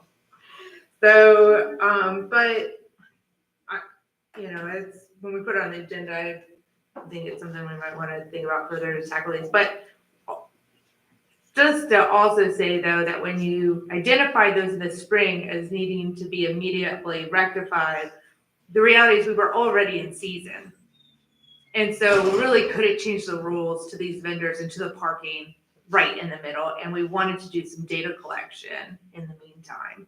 And so now is the ideal time to tackle those items. I don't know, I just wanted to hear what other council members thought about the concept, and, you know, I'm open to suggestions. So I think if I'm understanding this correctly, we would not have work sessions anymore, and we would like break up into groups. How many are you suggesting, like 3 at a time or something? And announce public meetings and allow citizens to come in and give their feedback and. They all have to be participate? public. Yeah. Is that what you're suggesting? The meetings have to be public. You do not have to have a public comment. You can, but just so you roll it, I mean, you do not have to. Well, it's a public meeting, and I think we should welcome public comment, because the idea is you want to come up with the best recommendation you possibly can. The idea is that you put people, again, there's no magic, 2 or 3, whoever on council has particular interest in the subject matter expertise that could contribute to coming up with the best plan. And that really should be our focus. Although there will be those cases, I think Karen's not with us evening, but dogs may be an issue. But even at that, if you have a subcommittee examining it, you can agree to those things on which you disagree, and at least come up with the issues that require the attention of full council. particularly if they're contentious, to say, okay, we agree on this part, this is the part we don't agree on, let's vote on it. But the idea is that we don't sit here and have these elongated discussions, which tend to go nowhere, and Although I have to tell you, we have accomplished more in the last 2 years than there had been in a long time in some of these meetings. And part of the reason why we started that prioritization thing was because of exactly that point was happening. There was discussion and discussion and discussion, and everybody was asking, so what happened in the end? And I remember, being in that audience side and being frustrated by that. And that very initial prioritization process started with compiling a list of all of the things that had been discussed. I literally went through every single minutes from the last 2 years, and it didn't matter who brought it up or whose problem it was, put it on the list. Now, are we going to do something about it? Or are we not going to do something about it? And I think in our strategic, planning, our last update, we've accomplished over half of the list. I don't know, some enormous amount of items on that list. Or let's let it go. I mean, sometimes some of these things aren't going to get solved, and we need to come to that conclusion and move on. That's okay too. But things are. I know that I hear your frustration in that, but part of that is just how government operates too. Well, again, the idea is that we take up complex issues and take the time to come up with answers and solutions, and be thoughtful about it, and then bring it back to full council. So, so I would agree that. Is your mic on? It is Okay. on. So I would agree that the subcommittees would certainly progress us forward a lot more than trying to get through a 3-page agenda on a certain work session. And as long as that we're having the meetings open to the public and provide those, and it doesn't assume that we're doing things behind closed doors and showing transparency, I think that it's a win-win. Council would need to approve anything subcommittee does anyway, so it's not Yeah, the nobody voting can for make any council. decision regardless. The one thing I don't have, and I'm just gonna forecast it now, we'll see. I'm always willing to try new formats out. That's okay. I'm wondering though if that regular meeting is just not gonna be all of a sudden like massive without the work session, without that second work session. If the subcommittees are doing the kind of work that they should, Okay, then you're the putting answer. us at a high bar here. Well, That's no, okay. the answer is no, and the idea behind it is that, if you've got contentious issues, you narrow the scope of what council needs to deal with. Right. But on most matters, it's just a question of, all these questions that we raised with regard to food trucks Right. would have been answered in a subcommittee context. Mhm. We wouldn't be dealing with them sitting here at 7:30 in the evening, we'd have answers to them. Mr. Williams? So could we start, do a pilot of this, just to test it out and start with 1 or 2 topics, and what's the Yeah. legal ramifications for that? I think So we I've would- got mine as our September 27th, we'll come up with a couple of road tests. Yeah, at that next, at that September 27th meeting, try to flush out. And just to expand upon that just a little bit, once you decide, then if it truly will be a committee, then council would appoint the members to the committee, and the committee could then meet whenever it chooses. That meeting would need to be noticed, and it would be open to the public, but for committee meetings, minutes are not required. Well, the point is, I think what Tom is saying is they're bringing back a substantive, worked out package back to council that should reflect what the point of that discussion and meeting was. And Again, I'm looking at ordinances, the language of the ordinance should be driving most of this. Yeah. And the policy issues that we need to determine should be in the ordinances. yeah, no, I second and third that. I'll raise that point only to address the other issue of impact on staff and, formal requirements. So that's one item that is not required. So technically, in that regard, it could potentially, it removes one staff requirement, meaning no formal minutes, like a meeting. Heather, you got some minutes to catch up on too, don't you? Yeah. Yes. I will relay a conversation with Karen, and that is, obviously I'm retired, so during the week does not disturb me in the least. But I think it would need to be during the week simply because of staff constraints. It also might be worthwhile setting a regular day of the month for subcommittee meetings, with the idea that if you're going to have these meetings, they will be on a certain day during the month, so that those of you who actually have to work for a living can can plan around it. I don't know. I like being flexible in Colonial Beach. You never know. I think we can work out timing on those things at that September meeting if there's still consensus at that point. I don't want to speak for, Karen or Andrea, who's not here. So I think there'll be follow up at September 27th. So I think this is an interesting concept to try out. I've never seen it work that way here, but I'm taking your lead on that, Tom. And I think you make some very good points about how this could be very productive. All right. Any other things on that? Nope. Moving right along. Vacancy announcements, Ms. Oliver.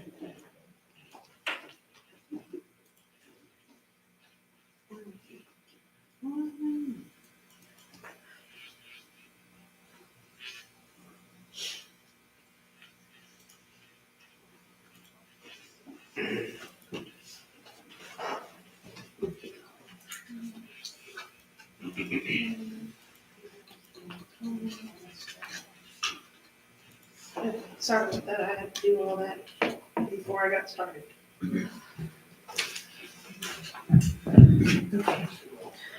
Good evening, council. Tonight I am providing an update on the Town of Colonial Beach commissions. Currently, there are 6 commissions that require members to be appointed by town council. 3 are required by the Code of Virginia and 3 were created by town council. In the next few slides, I will provide a very brief outline on their purpose, number of seats, and when they were established. The Planning Commission was established on April 13, 1941, and it is an authorized commission under Virginia Code Section 15.2-2210. Their purpose is to make recommendations to the town council on matters that benefit the public health, safety, and welfare of the town citizens and the future developments within the community. Currently, there is 1 vacancy out of the 7 seats.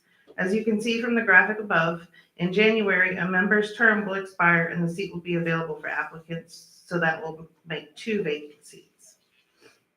Next is the Redevelopment and Housing Authority. This commission, or third authority, was created following Virginia Code Section 36-4.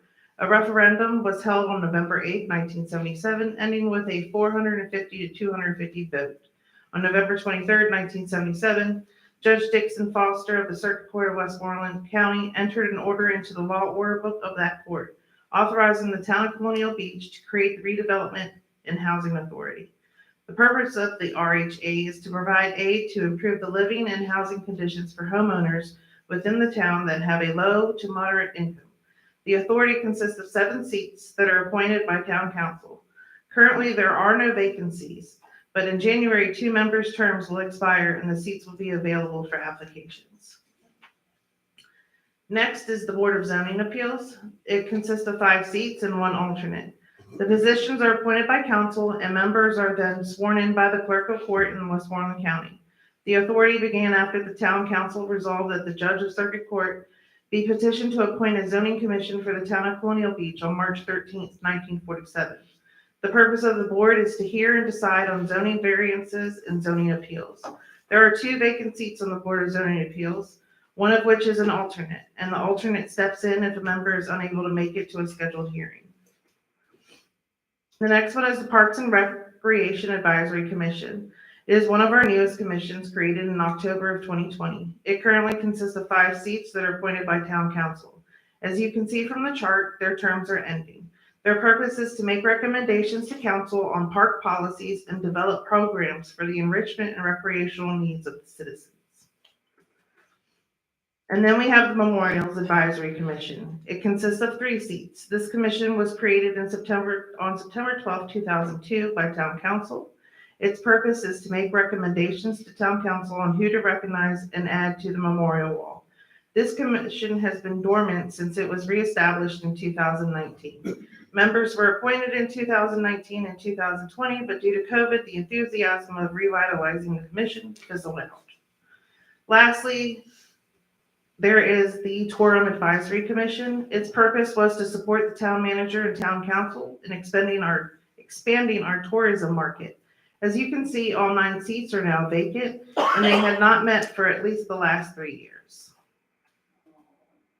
So the issue we are facing is 2 of the 6 commissions are non-existent. One has 0 members and the other has members, but they do not meet. The other issue we face are vacancies that last for months, which causes issues for those commissions to function properly. We are also facing the problem of volunteers. All these appointed seats are volunteer positions. There are very few applicants or none at all for vacant seats. Staff recommends advertising the positions at least 3 months ahead of the term expiring to try and alleviate the issue of vacant seats lasting for months. We also need to create ways to attract applicants that are willing to volunteer their time to the town. It is also the recommendation to eliminate the Tourism and Memorial Advisory Commissions. Thank you. All right. And how can people apply for vacancies? They can contact me, town clerk, and I will send them an application. And then the application gets back to us, and then I send it to that commission and to town council. And then the commission gives their recommendation to town council.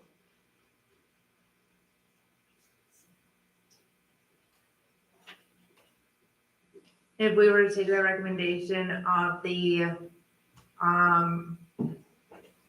elimination of the 2 kind of defunct ones, is that a town code change then? For the memorials, I believe the tourism was done through a resolution, not an ordinance. Memorial should have ordinance, right? The memorials was adopted by an ordinance. We need to repeal that ordinance then. Yes. But not the tourism was not adopted? No, tourism was adopted through resolution 2193 on March 11, 1993. And then the Memorials Advisory Commission was ordinance 480 in September 2002. Do we want to move forward with action on that recommendation for the next meeting? I move that we seek to repeal the ordinance with regard to the Memorial Advisory Commission and that we repeal, just ignore, But we don't have. Unresolve the tourism. Unresolved. Is that, okay. Okay. Was that an artful? Is there a second on that? Second. Is there any further discussion on that? All right. Oh, did you want to say? Oh, I didn't know we were taking action on it. So we're voting to actually. We're voting to put that on the next regular Oh, meeting. okay, yes. Not taking action tonight, just to put it on the next meeting. Okay, all in favor of that? Aye. Okay. Sounds good. All right, hold on. Let's go.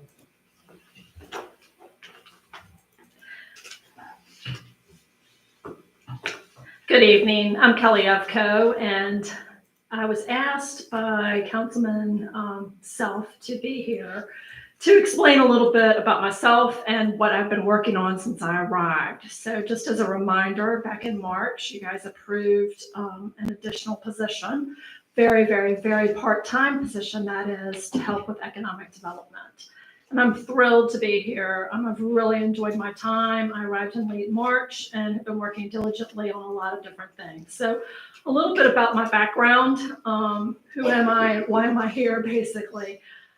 So my experience is very vast. I have corporate corporate experience and state level government experience. I worked for the Virginia Department of Economic Development for nearly 5 years. With them, I worked on major projects, attracting major industry into the state and also working with existing businesses such as DuPont, Ashland, chemicals, lumber liquidators, and many, many others. They were very, very complex projects and involved many stakeholders across the state. Also, during my time, we created an existing business development group, and we focused on those that already had a presence in the state. And I worked with localities, and I was given about 44 different towns and counties across the state that I worked with. And it really varied on what I did with each of those localities. It depended on their needs, quite honestly, and the scope of work and the complexities vary greatly. Some of them were on basic skills, looking at workforce and needed contacts and information, and others had very complex projects and were looking at very diverse strategy initiatives to embark on. And so I helped with a lot of that. Also, before my time in state government, I spent time in corporate America. I worked with Merck, Roche, and Genentech, and most of my background has been in sales and marketing and in management of that. So I've covered a great deal of the state in all of that, and I'm very familiar with the state of Virginia. If you ever get lost in the state of Virginia, give me a call. If your map isn't working. And if you need to know where the cheapest gas is, let me know. I can tell you that too. So when I arrived in Colonial Beach, there were many things that we wanted to work on, and a couple of those were very obvious looking at them. Some of the main things was the Main Street designation. There's been a group with the Downtown Colonial Beach group that has worked on that, and I've been helping them on that project as well. And that is a long process. It is not something that happens overnight or even a year, and not even 2 years. It usually takes several years, but we're well on our way. We've established a great working relationship with Main Street, Virginia. Many of us attended the conference. That was a national conference that was held in Richmond back in May, and it was wonderful. We really got a lot of good connections, and we're able to see what other localities around the country have done and initiatives that they've taken.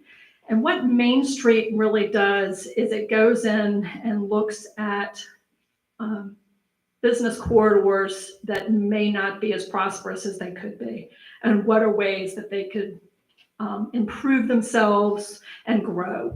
And that's basically what we want to do here. So we're continuing to work on that. With that, we also applied for a community business launch grant, and you probably heard a little bit about that.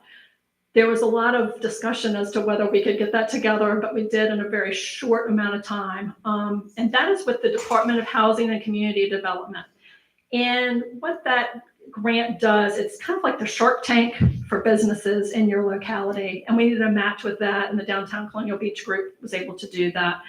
And also, it will give us a significant amount of money from DHCD. The governor makes the announcement, and we should hear at the end of the month whether we will get this. We're optimistic, but often with DHCD grants, you need to apply more than once. And so we will definitely learn on this one. But what that would allow us to do is look at businesses and attract them and hold kind of a competition. And I was able to talk to many of the landowners and commercial entity owners, and some of them have offered free rent, and we have other incentives for them as well. But this will give us a chance to really go after some of the businesses that are maybe in other localities that aren't here and probably should be. So we have some definite needs in healthcare. So we've looked at that, and I have reached out and was successful in getting the Director of Strategic initiatives with Mary Washington Healthcare to come visit Colonial Beach. He was very impressed, and we're on his list. The sad news is that they have a huge workforce shortage like everybody else, and so they are actually setting up a program, and so they are closing some of their locations instead of expanding at the moment. So we're not looking at something that's going to happen overnight, but we're continuing to look at other avenues, and I hope to work with, or at least have a conversation with the folks at VCU as well. They've expanded it in some rural areas, and I think it's worth a look for them at least to evaluate.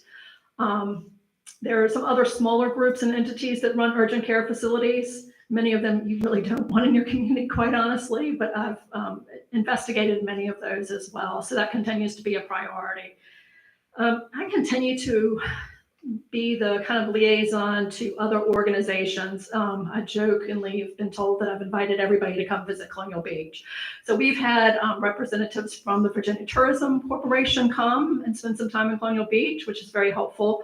We also had Go Virginia representative come and spend some time in Colonial Beach. And we've also had Fredericksburg Regional Alliance Director and Northern Neck and others come as well as some other localities in Virginia that have main streets that wanted to come and visit as well. So this has been great for us because it kind of gets the word out about Colonial Beach and what our initiatives are and what we're looking to do. And it's also helpful in establishing some relationships with a lot of the grants and things that are available now, especially through Go Virginia. You have to have another locality to apply. And so working with King George, had a meeting earlier today actually with the economic developer there and a school representative from King George. And we're looking at an initiative that would be through Go Virginia that would set up an entrepreneurial program. And I've had some preliminary discussions with our school system here, and that would just be another avenue for our students as well. We're also working with the Northern Neck group as they are establishing a tech program through Rappahannock Community College that would allow some of the students that may not want to go directly to college, but could earn degrees in the tech industry through high school and through the community college. So lots of programs like that. We've also worked on many of the other meetings and things that I've attended have been with the Downtown Colonial Beach group and the Economic Development Committee. So it's been very helpful. There's been a lot of groundwork that's been done, and that was very instrumental. A lot of those folks have worked diligently for 2 years to make some things happen, and they're continuing to move things forward.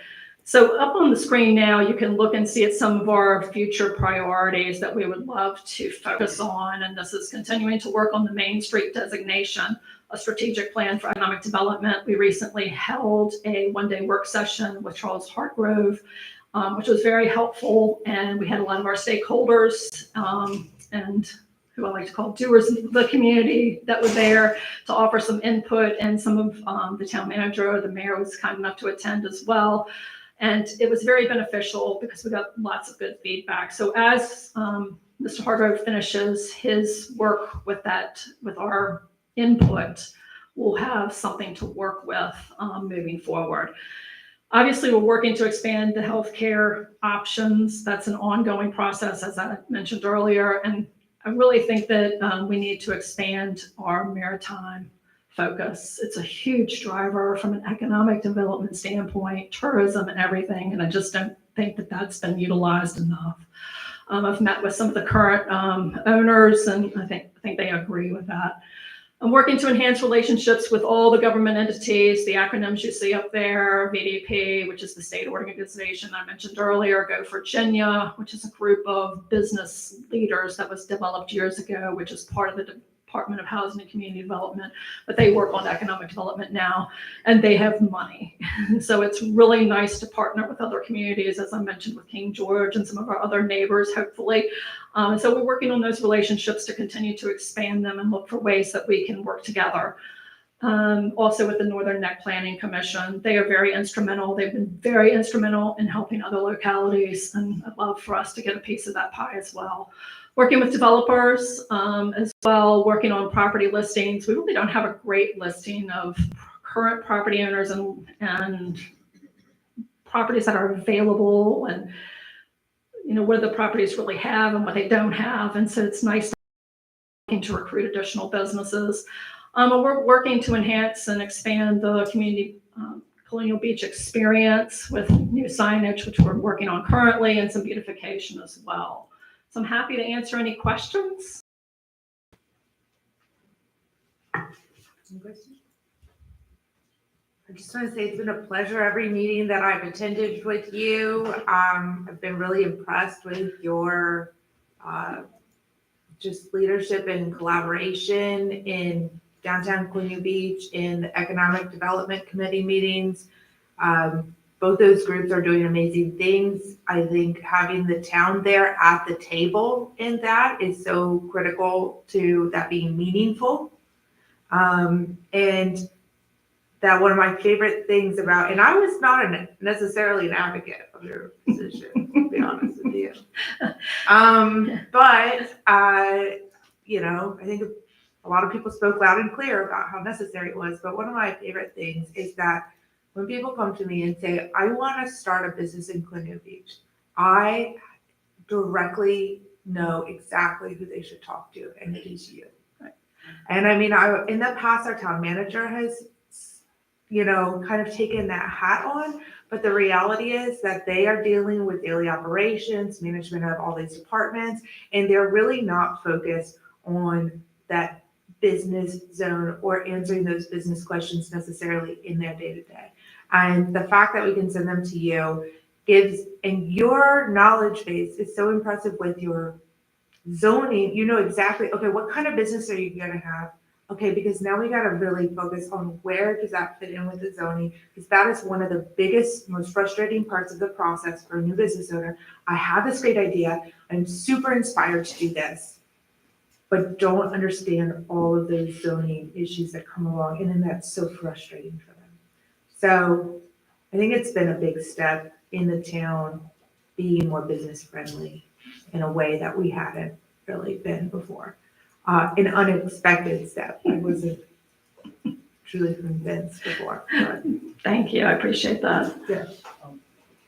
Information overload, but I do have a question. Are you helping like with the economic development plan by chance? Is that Yes. something you do? Yes, yes. Okay. So we're working on that currently. We hope to have that shortly. The Awesome. last work session that we did just a few weeks ago, we had so much good input from many of the stakeholders here in town. And the city manager was there, and Dr. Karen was there as well, and city manager, and that was very helpful. But we also had a good moderator for that. So I'm hopeful. I'm not a big fan of long, lengthy plans that sit on a table for years on end. So I want a working plan that's just a page or two, quite honestly, with your priorities, because that's really what you need.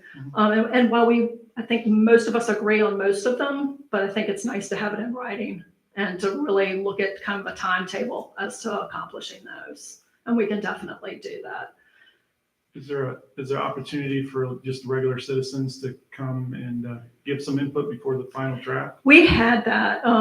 That was that session, but I'm happy to talk to anybody that would like to have any input at any point. I don't know that we'll have another meeting, but it will be presented to council. And at that point, we can have additional input as well before the final draft is done.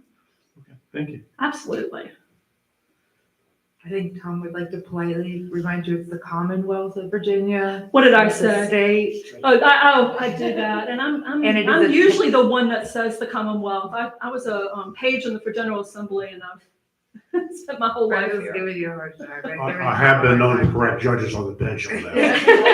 It's a bad habit, but normally when I'm selling the Commonwealth of Virginia, we use that. But I appreciate that. That's good. Very good.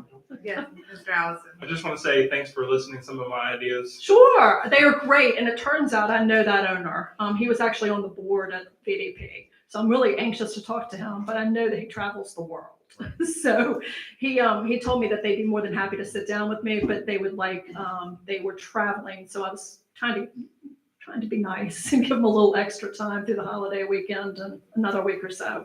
But hopefully, I need to see the facility too. Yeah, thank you. But we've had quite a few people that have reached out to us. Many folks are in their very preliminary stages of business development and really need a lot of guidance and help. But there are folks that have really looked at the town quite with different eyes, I think, now. So it's good. And with some of the development happening, not all development is bad. There's lots of good things happening, and that will continue to create momentum, which is what we need. All right, thanks. All right. Oh. Public hearing. Ms. Giles, ordinance 730, Do you want to read us into this and then I'll open it for public input?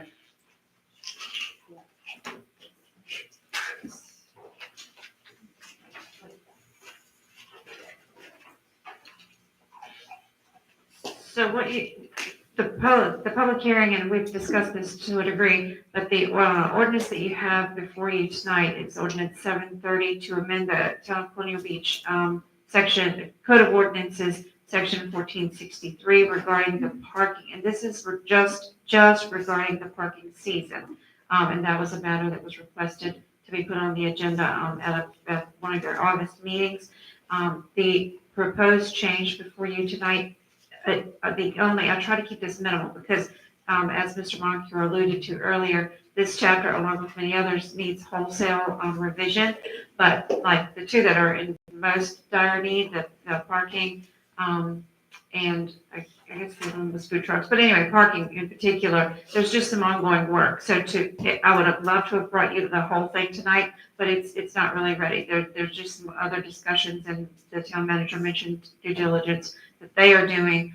So when we bring the wholesale revisions to chapter 14, I would like for all of them to be accurate. And I don't think I could have done that tonight because there's just more work being done.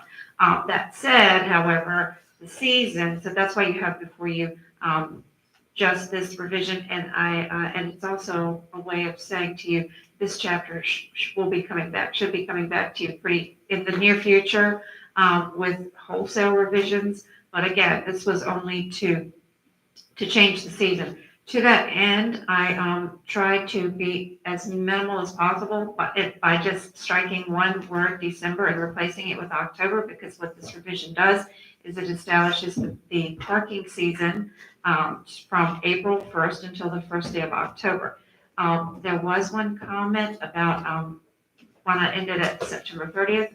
And in my mind, that's exactly what this does, because it says to October, the first day of October, not through the first day of October.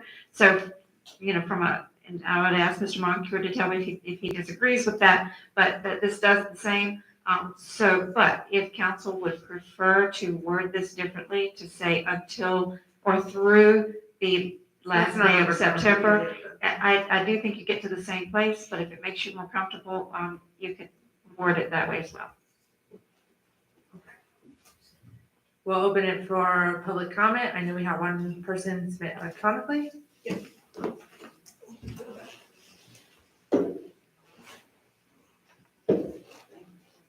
We only received one comment for the public hearing today. It was sent by email from Miss Anisha Thompson. It says, "Good evening. Unfortunately, I'm unable to attend today's meeting due to prior obligations. I see that there is a public hearing on parking ordinance 730 to change the paid parking times. Paid parking is currently between April through December.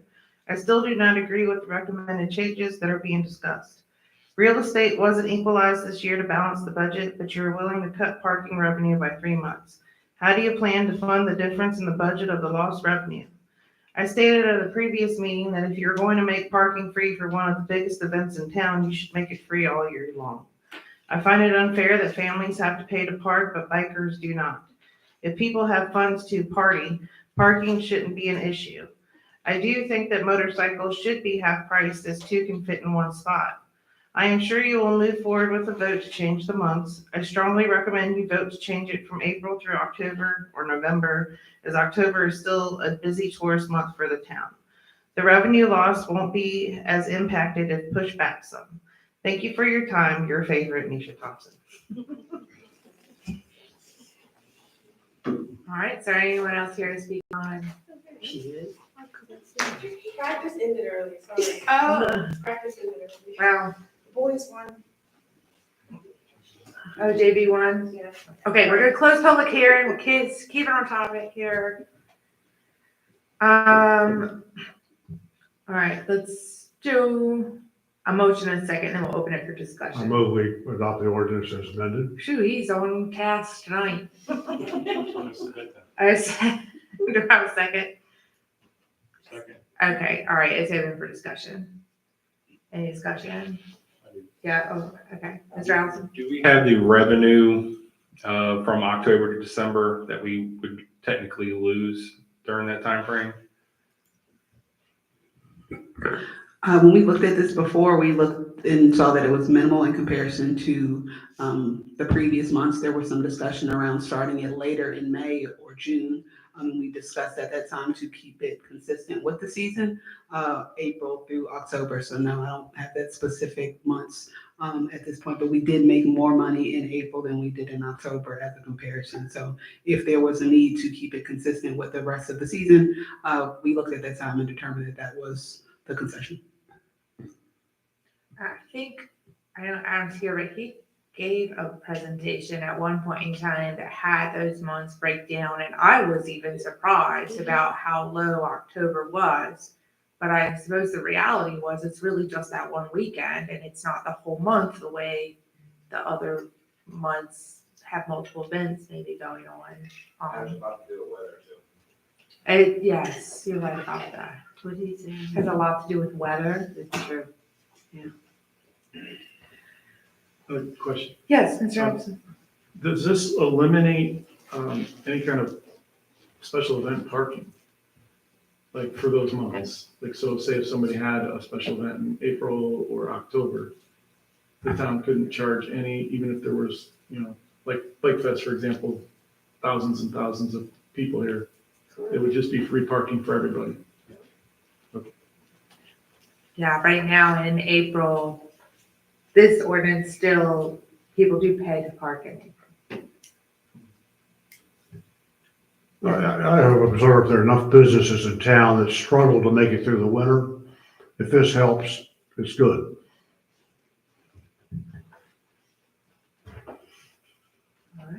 Do we feel like has anybody got any feedback from the public on this? I know some people are concerned one way or the other. I'm neutral on it, but. Certainly know there's a contingent of people who would love for us to change it to October.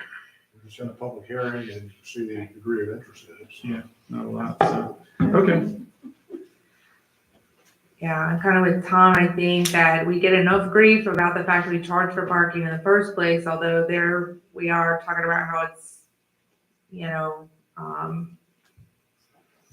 hundreds of thousands of dollars of revenue. I mean, obviously, we're not going to make that up in any other way, but at the same time, I think giving businesses a reprieve in these winter months is ideal way to try to make the best of both worlds.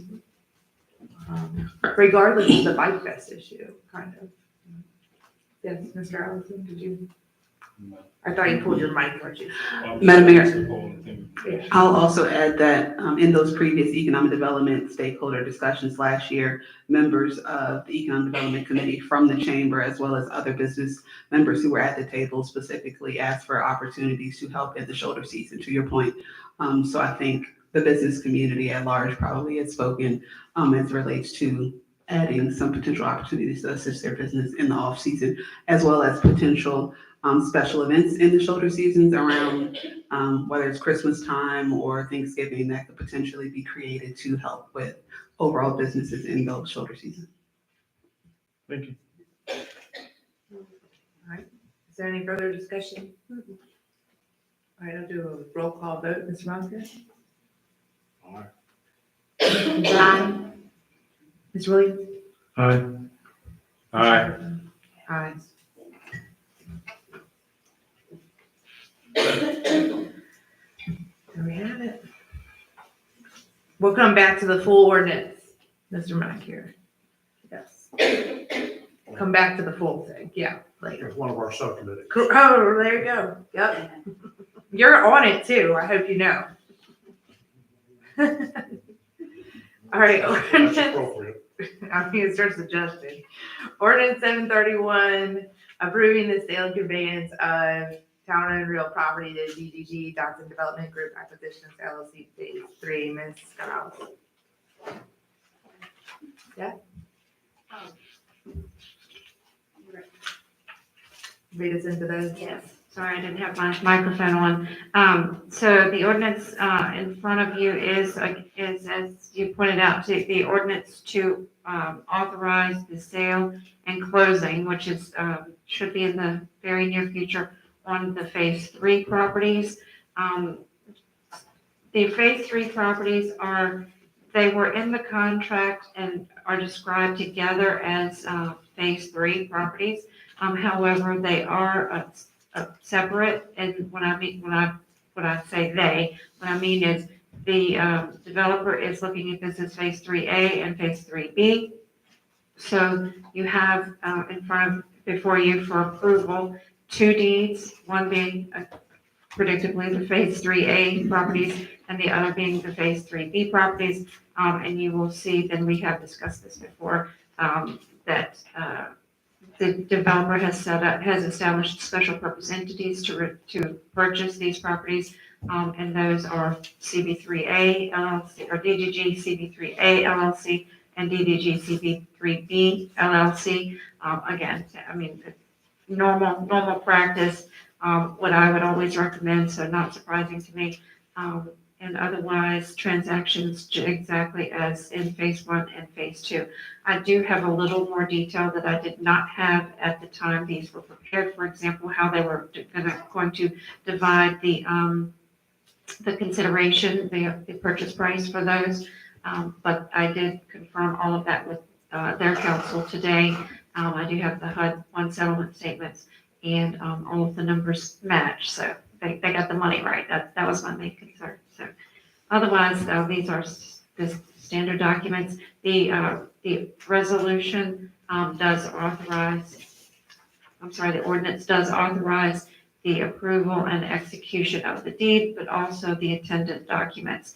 And that is a lien waiver and a certification of no liens on the properties, the HUD-1 settlement statements, and you don't have to enumerate all of this, and the ordinance does not, but just so you know, and the final item being the consolidation plat, because these properties consist of multiple parcels, and so the developer is consolidating the two. Phase 3A is the consolidation of a few of the lots, and Phase 3 is consolidation. But no, I think it's just 3A that's consolidated, but the multiple lots, it's logical, and those plats have been approved, other than your final approval tonight. So this is a closing process. This is a closing process, and there's one other question that did arise that I will speak to. But yes, this is the closing process. Again, we do expect that to happen unless something unforeseen occurs, but we do expect that to happen in the next, I would say within the next week. I mean, hopefully within the next few days, but to err on the side of caution, probably within the next week. I will speak to in deeds, and this is a standard drafting convention that Mr. Moncur can address as well, but you will see in deeds, it says for $10, cash in hand paid and other good and valuable consideration. That's not the sales price. And historically, back when I first started doing deeds, the deeds did not spell out the consideration amount, but if you wanted to find out what somebody paid for a piece of property, you went and looked at the stamp at the end, and it would tell you the grantor's tax, and it was $1 per thousand, so you just did the math, and you knew exactly how much, but you had to know that was the formula. Now, the recording requirement does require the consideration amount to be on the face of the deed, and in your draft that you have here for approval, there's a line, but I could give you those amounts, but the actual consideration will appear on the face of the deed, and it is not $10. That again is a legal convention, a consideration requirement for all contracts. So that's why that's there. Okay. Let's do a motion in second and further discussion. Stay on track. Motion for ordinance 731, approval of the sale and conveyance for Phase 3. Have a motion for that. So All right, second. Second. All right, now let's open I was just gonna ask, what is the amount of the sale for Phase A and B? 3A. Yes, The total amount for phases 3A and 3B? well, each. Okay, so the consideration amount for phase 3A will be reflected as $778,540. For 3B, it will be $159,460. That totals $938,000. There is a development incentive on phase 3 of $337,500. So the net cash payable at closing to the town will be $600,500.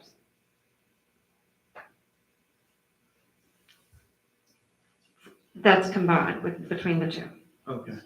The net amount to 13A, the amount of the check, so you'll probably see it this way if you looked at the town books, it will come in as $500,000 for 3A, and then the $100,500 on 3B.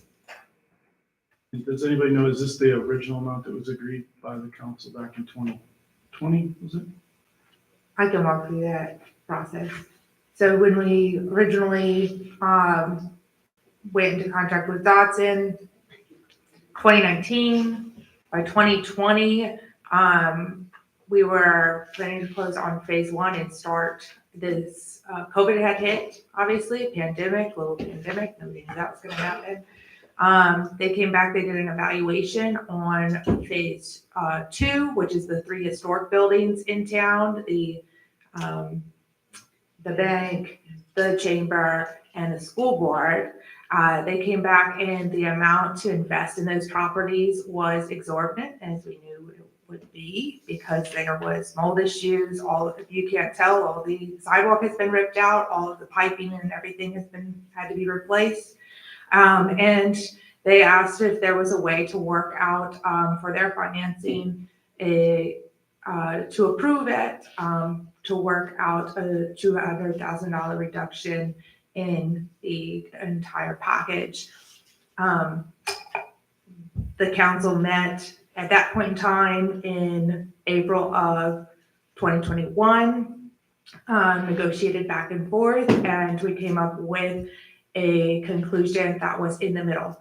And so what that entailed was, instead of the $200,000 reduction in which they were requesting to close, instead we combined phases 2 and 3. We reduced the amount of phase 2 and 3 as a combined amount by $50,000, and we put $100,000 into the letter of credit, that assurance position. So the actual total sales price only changed by, I think it was $49,500 or something, but I'm just going to round up for the sake of, the conversation.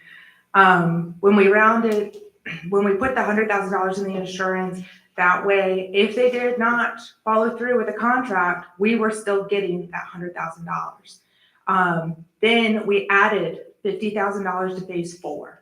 So ultimately, $100,000 got put in the assurance side of it, and $50,000 got moved from the phase 2-3 combination to the phase 4 combination. And phase 4 had more viability and easier financing. It was a much bigger property purchase. The phase 2 was one of the harder financing options. Now, when we went to financing in phase 2 and 3, when we went to phase 2 financing, they needed separate contracts again for the bank to approve it. So we had to uncombine them. In this process, we also doubled the deposit amounts. The deposit amount in phase 4 went from $20,000 to $40,000, and they have paid that. So ultimately, the total offer with the security amount remained exactly the same, $3,212,000. Now, this security amount, this letter of credit amount, is the amount that they pay if they don't do it per the development agreement, right? Because we're trying to ensure that things happen exactly as we have negotiated with them. And so that assurity amount in phase 2 has stayed the same at $64,500. In phase 3, it went from $237,000 to $337,000, which was that negotiation. They wanted $200,000, and instead we put $100,000 in assurance instead. And then phase 4, it stayed at $250,000, but the total sales price on phase 4 went up by $50,000. So that is the explanation of the process to get here. It took 3 years, and it was approved unanimously every time by council. So in case there's confusion about that, it's the total deal. Originally, in the offer, if you say the letter of credits are never need to be cashed in, and they did everything per our development agreement, was originally $2,660,500, 2.66. The amount today is 2.56.